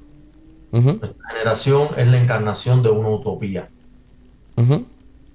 Nuestra generación fue programada para el progreso. Nuestra generación fue diseñada para mejorar el mundo. Nuestra generación trae el ADN del cambio, siempre. La inconformidad con la pasividad de todas las cosas. Nuestra generación fue insuflada con una gasolina de avión que es el conocimiento, la cultura, la educación. Nuestra generación fue enseñada para el sacrificio sin haber adorado a Cristo. Mira tú qué cosa más curiosa, porque otros países entendieron y otras culturas entendieron el sacrificio humano desde la cristiandad. Nosotros entendimos el sacrificio desde nosotros mismos, desde nuestro propio ser, desde nuestra propia experiencia vital, ¿no? Nos inculcaron eso desde niños. Nosotros incluso tuvimos la nobleza de sincronizarnos generacionalmente con un proyecto de nuestros padres y de nuestros abuelos, con un proyecto otro que no nos fue del todo bien explicado. Y fuimos tan generosos que contribuimos noblemente a la construcción de ese proceso social que se llama socialismo, Revolución Cubana, y que al fin de cuentas fue el proyecto personalista de un ególatra y de un loco alucinado que se llamó Fidel Castro, un caprichoso, que nos desbarrancó como nación. Ujú, Y que bueno, así como dice el Fausto de Goethe, yo ujú. soy esa fuerza del mal que queriendo hacer el mal siempre termina engendrando el bien. Así pasó con ese hombre, sin querer, por ese efecto de rebote y pendular. Y además también porque dentro de su psicosis y de su locura había esta obsesión robesperiana por el perfeccionamiento humano que él no había conseguido en sí mismo. Él sabía que, como dice Uber Mato, él era un ampón, ¿no? Con una Ujú, imagen de héroe.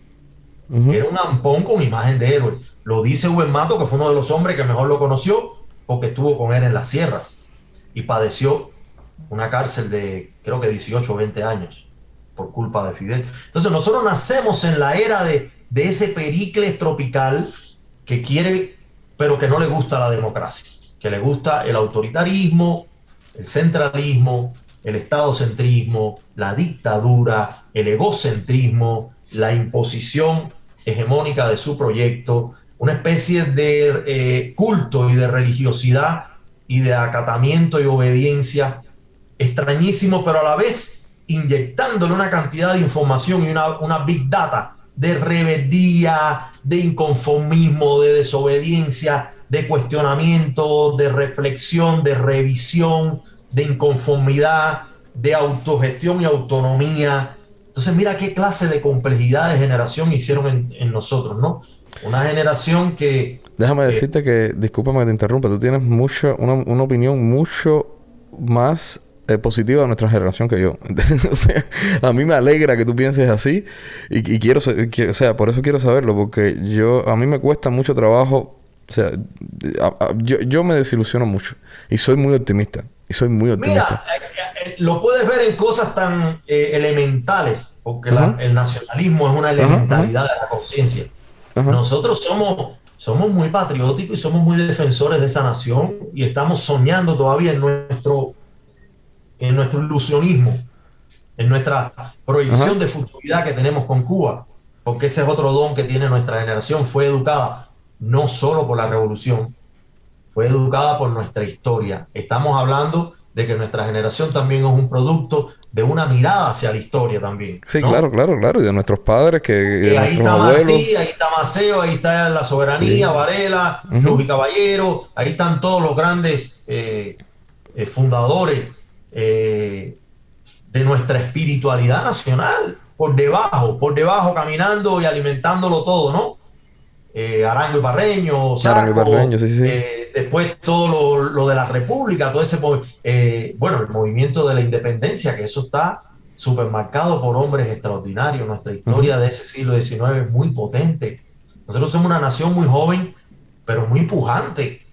Entonces a nosotros nos inyectaron un filtraje de desinformación que excluyeron otro cuerpo de cosas, pero dentro de lo que se propusieron hay eso que llama José Sí. Ingeniero una razón moral.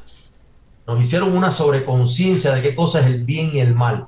Ujú. Claro, estos verdugos pensaron que nunca los íbamos a enjuiciar a ellos mismos, ¿no?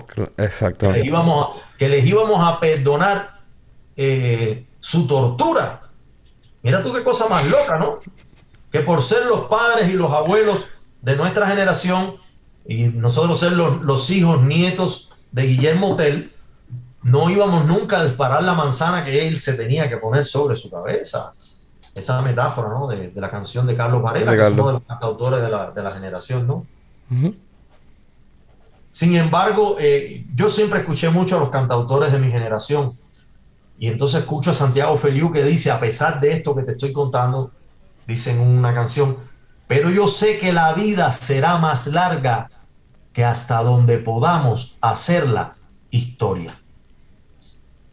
Pero yo sé que la vida será más larga que hasta donde podamos hacer la historia. Eso es muy interesante. O sea, esta construcción de lo nacional, Ujú. esta forma de ser, este modelo ideológico, cívico, religioso, filosófico, estético, legal, ético, científico, que es esta conciencia de individuo y este modelo de individuo que llamaron el hombre nuevo, no termina cuando muere su existencia biológica sobre la Tierra. Es un individuo que siempre deja alguna huella y es un individuo que está preocupado por reconstruir y reformar su propia vida y la vida social de sus congéneres, de su grupo, porque además nosotros tenemos una conciencia de comunidad que es de la isla. Y la isla tiene una curiosidad por el mundo y la isla necesita ver el mundo, y esa es el ansia y esa es la esperanza que tenemos con lo que viene de afuera. Sabes que tengo que decir esto porque yo creo que hay cosas que están situadas ahí por un poder otro. Y acabas de decir algo que hace 2 días nosotros estábamos en frente de la sede de la ONU aquí cubana, proyectándoles a ellos las imágenes de los presos políticos y de todo lo que está sucediendo con Luis Manuel. Y hubo un amigo, que no voy a revelar el nombre por respeto a la privacidad, que me dijo, un señor ya de 60 años, ¿no? Se me acercó y me dijo: mira, chico, mira qué cosa más linda en lo que ha resultado ser el hombre nuevo. Que éramos todos nosotros los jóvenes, ¿no? Y quería decir la anécdota porque precisamente, yo te digo, yo soy más pesimista que tú y yo soy un tipo optimista. Yo soy más pesimista que tú porque, sobre todo por lo que está sucediendo ahora mismo, ¿no? Con Luis Manuel y la falta de empatía que muchas veces yo veo y la ausencia de voz y la ausencia de yo siempre creo en sumar. O sea, mi filosofía, lo digo aquí, lo digo siempre, como soy honesto conmigo mismo, no tengo problema en decirlo en ningún lugar porque es lo que pienso. Y cuando uno es honesto con lo que piensa, pues eso sale, ¿no? Es lo que hay, no va a cambiar mucho por ahora. Y mi filosofía es la de unir. Mi filosofía siempre es la de unir. Yo siempre estoy en pos de la unión. Yo quiero que el que todavía no ve lo que yo veo, yo quiero conversar con él. Yo quiero dialogar con él.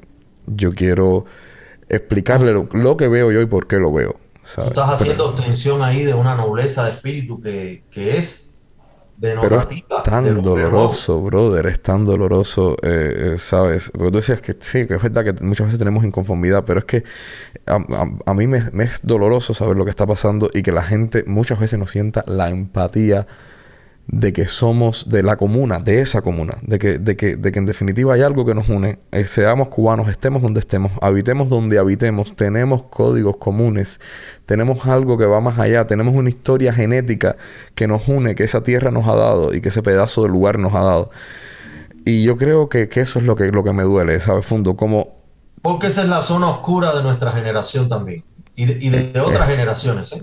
¿qué trabajo? Sí, claro, pero, ¿sabes? O sea, yo lo veo, yo las otras generaciones, por una cuestión de respeto, ¿sabes? Espero que ellos hayan tenido ese mismo proceso autocrítico, ¿no? De hablar de su generación. Entonces me encargo de hablar de la mía, que es como que siento un poco más de responsabilidad sobre ello, para no hablar de las otras. Y en la mía, lo que me duele, sí reconozco muchas de las cosas que has dicho, por supuesto, pero me duele eso, me duele esa falta de empatía que tenemos que lograr recuperar, ¿no? Como con lo que está pasando ahora mismo, lo mínimo es que la gente estuviera diciendo: ok, ya esto se va más allá, ya esto no es política, ya esto no es derecha, ya esto no es izquierda, ya esto no es capitalismo, socialismo, comunismo, lo que sea, ya esto es un secuestro. Te digo como pienso yo, ¿sabes? Yo no estoy imponiendo mi opinión sobre nadie, ¿no? Pero es que es como que lo que está sucediendo ahora es cada vez más difícil de explicar. Yo me encuentro amistades mías que normalmente explican todo.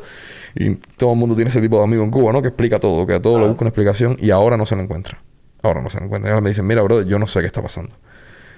Y entonces este suceso, que además tiene triste a mucha gente, ¿sabes? Pero no sabes a lo mejor no saben qué está pasando, pero tienen la conciencia y tienen las señales de que algo también poderoso está pasando, ¿eh? Eso te quería preguntar. ¿Qué crees de lo que está pasando en Cuba? Mira, ya abandonamos el ciclo de la crisis del proceso de la revolución y estamos en la ruina del proceso de la revolución. La única forma de que si no se hubiera pasado de la crisis a la ruina, o sea, vino el momento de la revolución, todo el mundo se montó en ese tren de ese entusiasmo, la épica, la redención nacional, la soberanía, la emancipación del imperialismo, todos estos clichés construidos por el historicismo, inculcados, pero que detrás tienen una trama mucho más oscura, soterrada, compleja de entender, que la gente no quiere aceptar y que apenas está emergiendo. Y de eso hablaremos más adelante. Bueno, la gente se monta en la historia, viene todo el esplendor de esa revolución, empiezan los primeros tropiezos, los excesos, la locura, la juventud, la exceso de hormonas de esos revolucionarios, la obediencia de ese proyecto del cual ellos no son los amos absolutos ni los dueños absolutos. Ese proceso tiene razones endógenas y razones exógenas que casi nunca nos explican.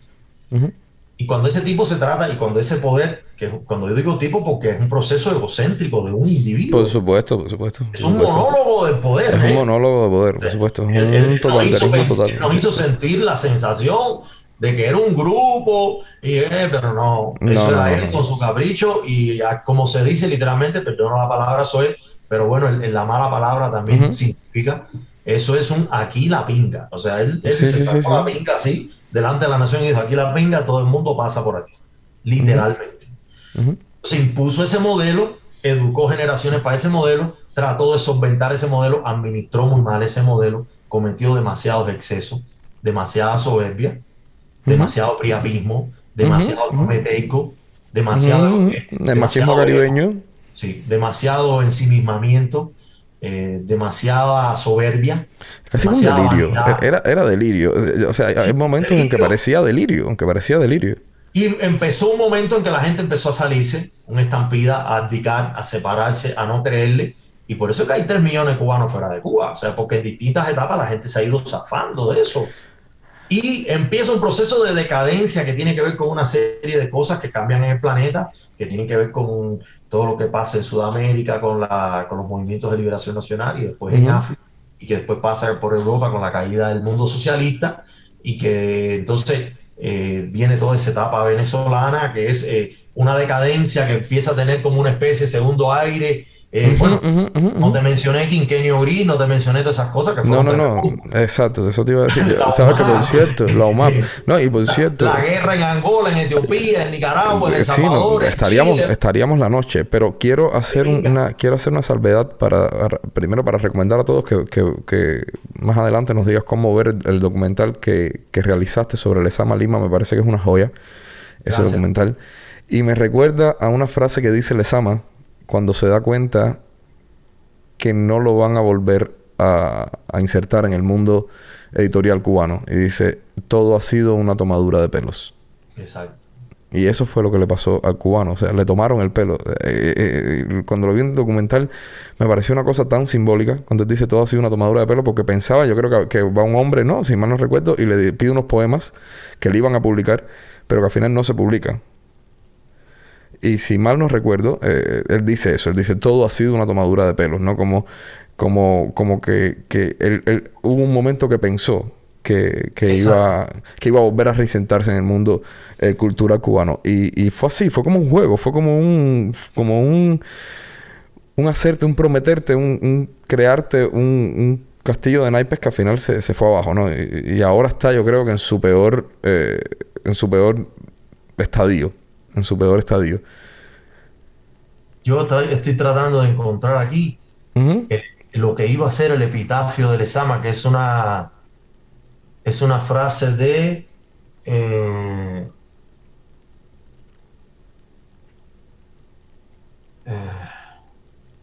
uno de los grandes, de los franceses. No sé si es La Fontaine o si es de...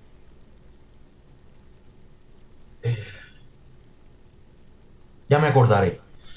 No tengo la frase exacta. A rato ojalá y la encuentre, porque en mi máquina por ahí la debo tener. En algún momento la escribí cuando la encontré. No recuerdo con quién cuenta eso. La frase un poco así, es como: todo ha sido para mal o todo ha sido para bien, ¿no? O todo mal y todo bien, o todo en vano, todo para bien, una cosa así, ¿no? O sea, Lezama al final no se dejó vencer ni siquiera por su tragedia. Eso a mí me encanta de él, ¿no?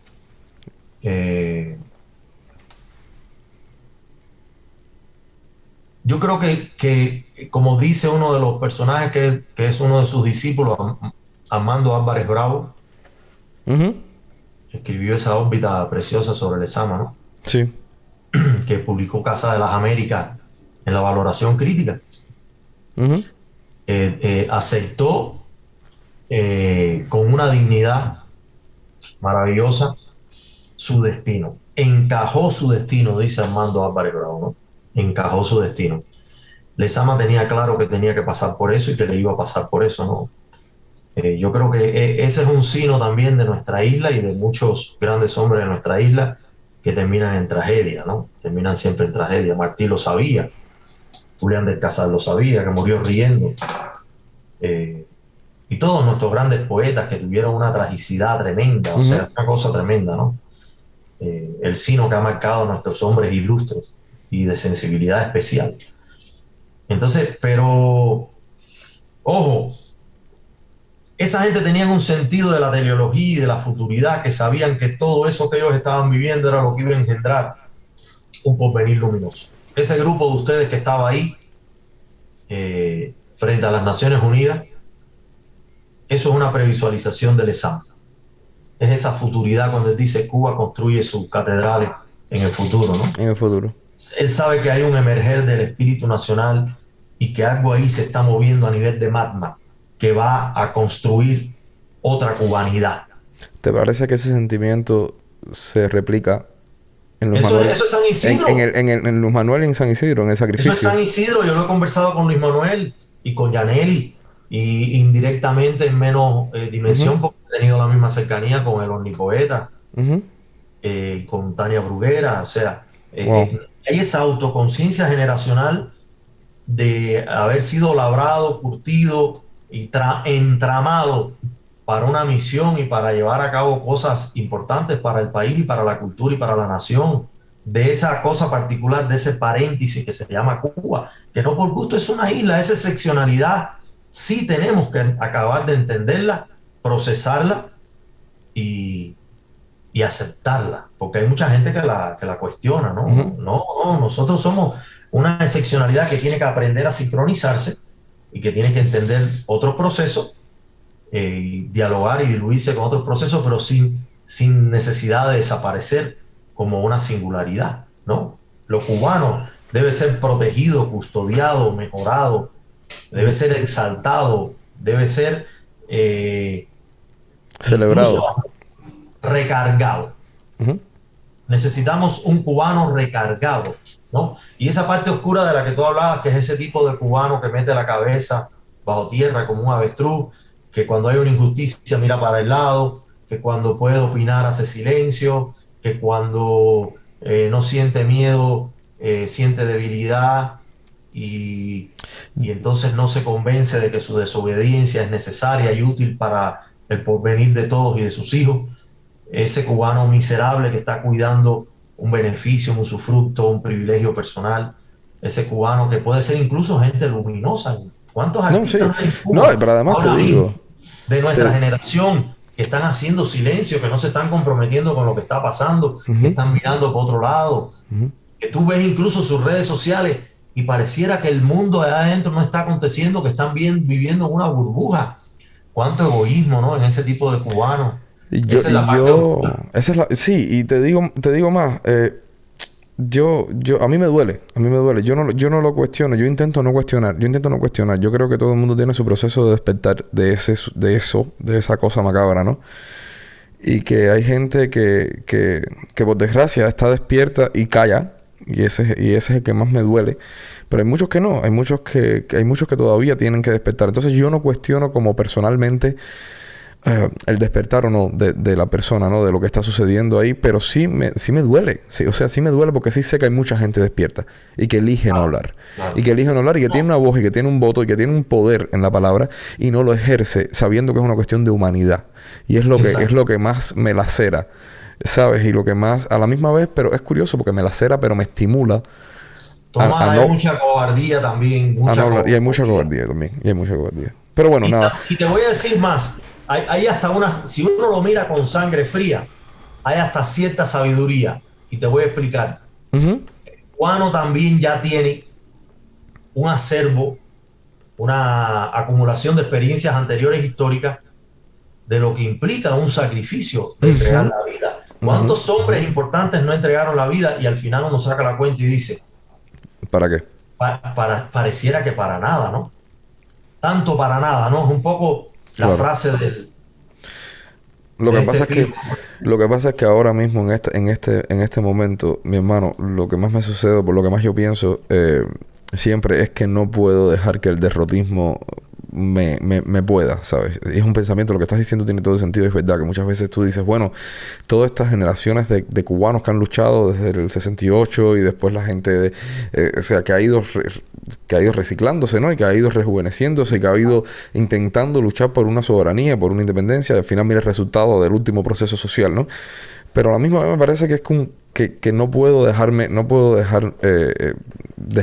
vencer por ese pensamiento. Tengo que ser optimista, tengo que ser, ¿sabes? Necesito No, porque también recargarme de eso tiene una energía. mala interpretación.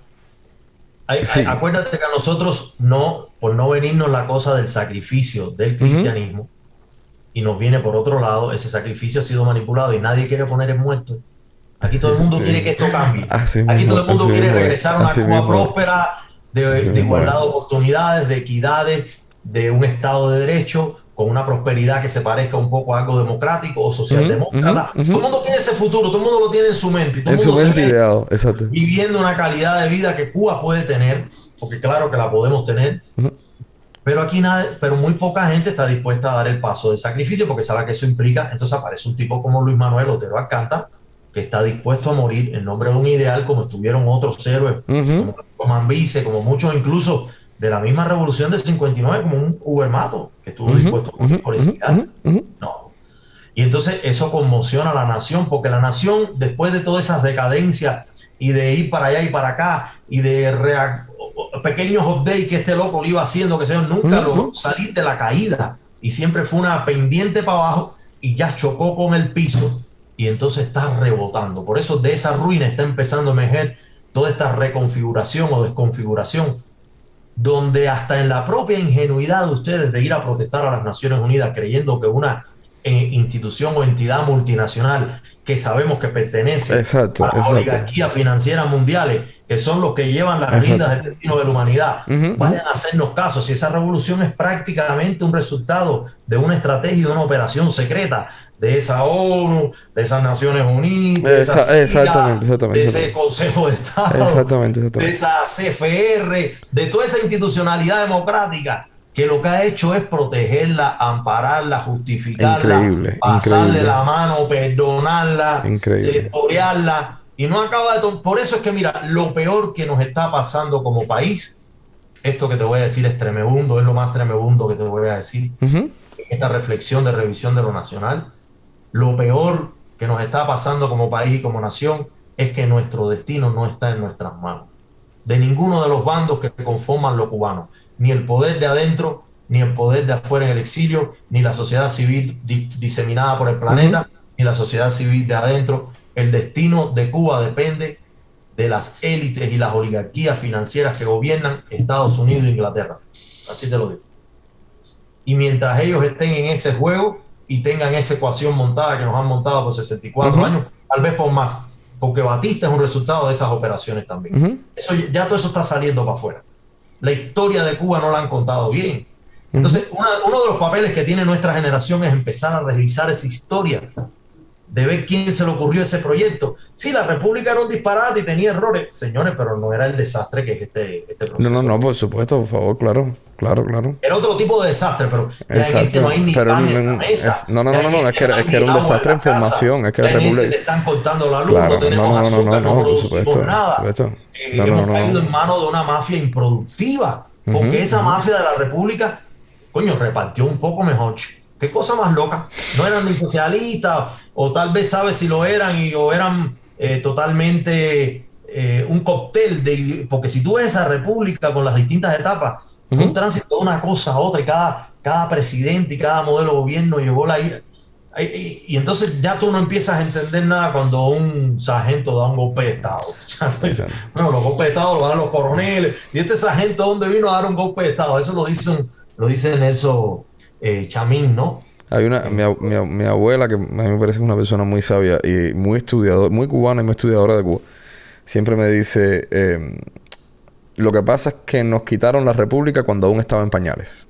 La república tiene mucho que caminar. Y la República Cubana, ella dice, había logrado muchísimo, pero aún estaba en pañales. O sea, el sistema democrático no era firme y tenía que crearse y tenía que afianzarse. Y por eso pasa lo que pasa, ¿no? Por eso deviene un golpe de Estado y sucede todo lo que sucede.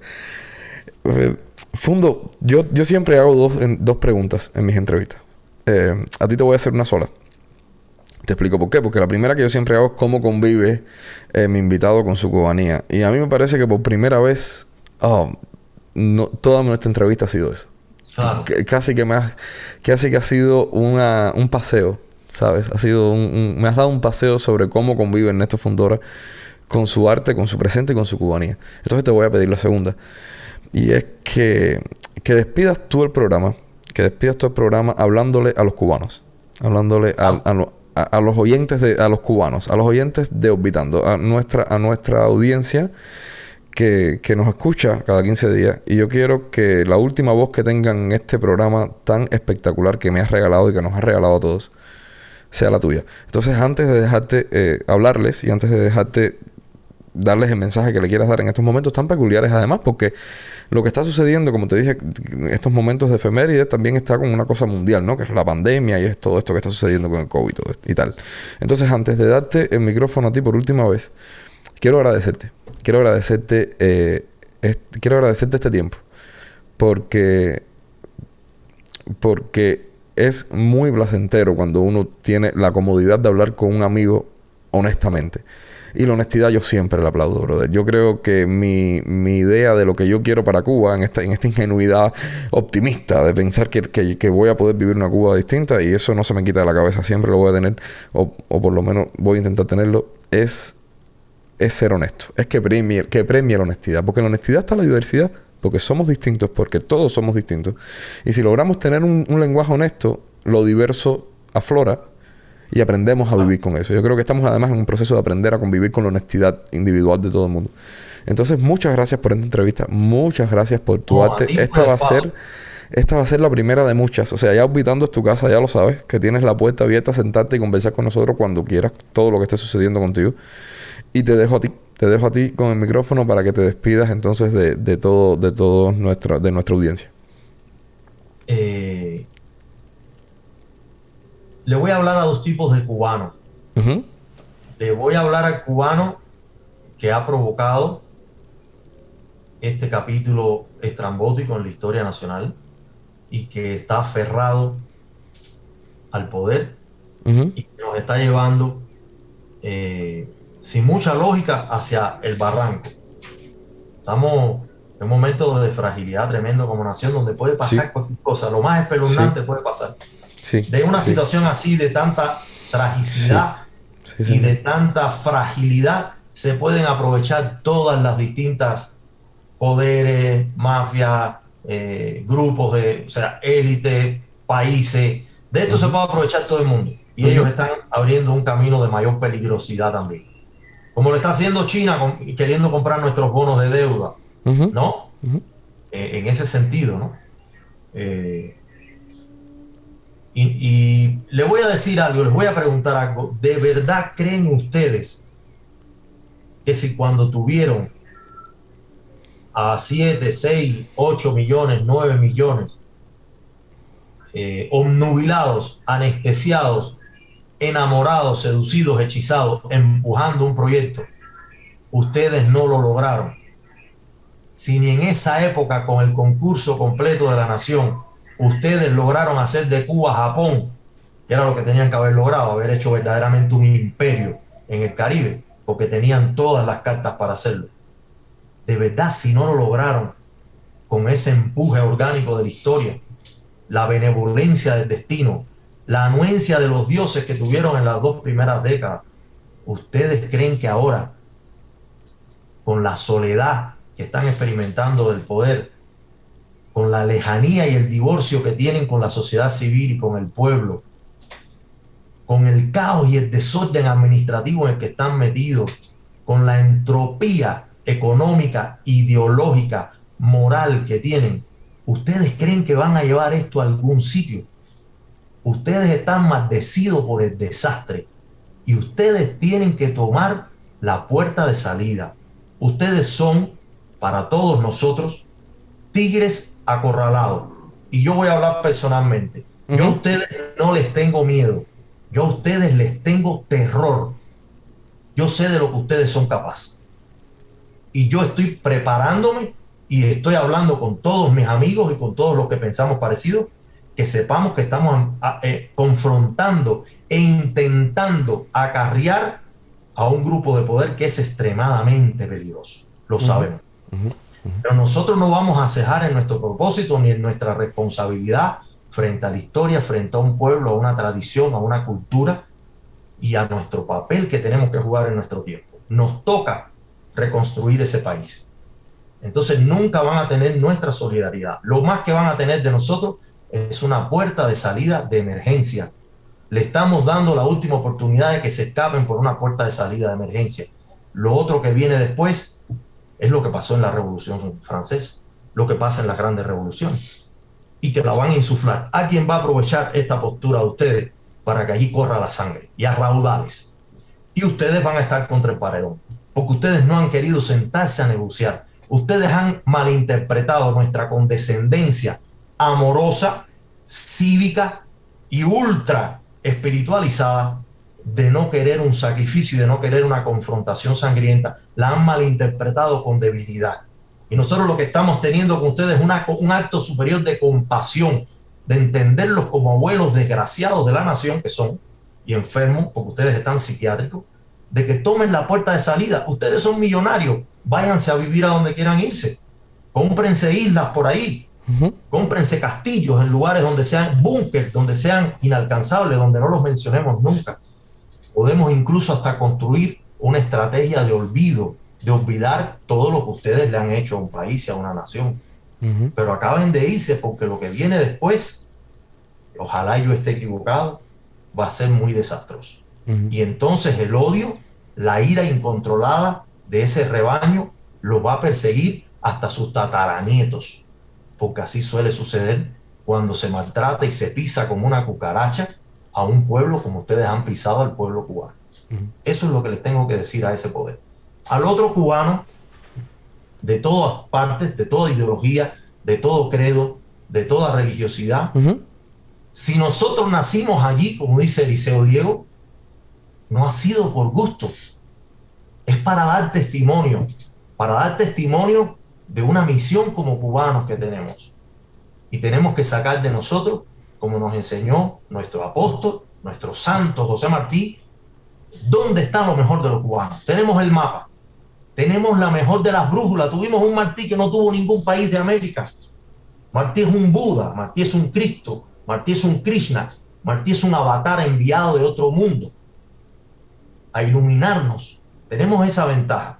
Por favor, unámonos cubanos, unámonos de una maldita vez, unámonos hasta en contra de nuestras voluntades y salvemos a esa nación, a ese país, esa tradición de las fauces de la monstruosidad diabólica en que está. Por favor, cubanos, hagamos un proyecto de nación.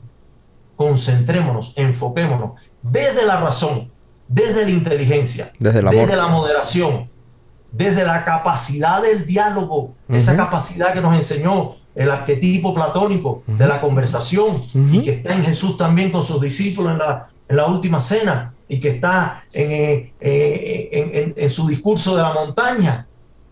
Por favor, conversemos, tratemos los asuntos y busquemos la mejor solución. Nos hace falta un método más científico, nos hace falta un modelo más sistémico de organizarnos y de llevar a cabo este proyecto, porque lo que no podemos seguir es en las superficialidades y en las viciadas interpretaciones y en un oscurantismo de la conciencia nacional, interpretando las cosas en blanco y negro. ¿No? Como decía Lezama, para terminar, todos nosotros tenemos una misión y tenemos que encontrarla y reconocerla. Lezama decía, hemos sido dictados, éramos necesarios para que una voz superior tocase orilla. Hay algo más grande en todos nosotros. Hay un dictado pónganle el apellido que ustedes quieran, celestial, divino, esotérico, gnóstico, neuménico. Hay una señal, hay un dictado, hay una misión, hay algo que cumplir, hay que cerrar ese arco de la futuridad de la que habló Lezama y de la que habló Martí, de la gran nación que podemos llegar a ser, del eje que somos en un continente. Entonces vamos a plasmarlo y no lo vamos a hacer a largo plazo, vamos a organizarnos y vamos a hacerlo, porque necesita esa voz superior tocar orilla, ¿no? Llegar a su puerto, a su destino, ¿entiendes? Y eso un poco se empieza a enarbolar en un sentimiento común de patria y vida. Creo que ahí hay una inteligencia, ¿no? Sí que la hay, claro. De refutar el patria y muerte de las generaciones anteriores. Claramente, Aquí de lo que se trata es de defender la vida, entonces busquemos un camino de vida para reforestar el lugar de nuestras primeras fascinaciones y el lugar que más hemos amado, porque fue nuestro primer paisaje, nuestro primer olor, el pecho de nuestra madre. Si no le apostamos a eso, si no estamos dispuestos al mínimo sacrificio, a la mínima honestidad de defender eso, entonces ¿qué vamos a defender? ¿Cuál es nuestro designio? Eso mismo es. No nos permitamos el malvado lujo de mirarnos con vergüenza en el espejo del futuro de la nación. Hermano, muchas gracias, brother. Muchas gracias. Te agradezco, te mando toda mi buena energía, te mando un abrazo grandísimo desde aquí, desde Nueva Jersey a México. Y te agradezco, muchas gracias por haber estado con nosotros esta noche. A ustedes, a todo el mundo que nos está escuchando, gracias por haber escuchado esta entrevista. Muchas gracias por haber entrado a nuestras salas y sentarse a conversar con nosotros. Ernesto, esta es tu casa, ya lo sabes. Hermano, la puerta está abierta siempre. Un goce, así que hablemos cuando quieras. Muchísimas gracias. Se te quiere, mi hermano. Gracias a todos. Nos vemos. Gracias.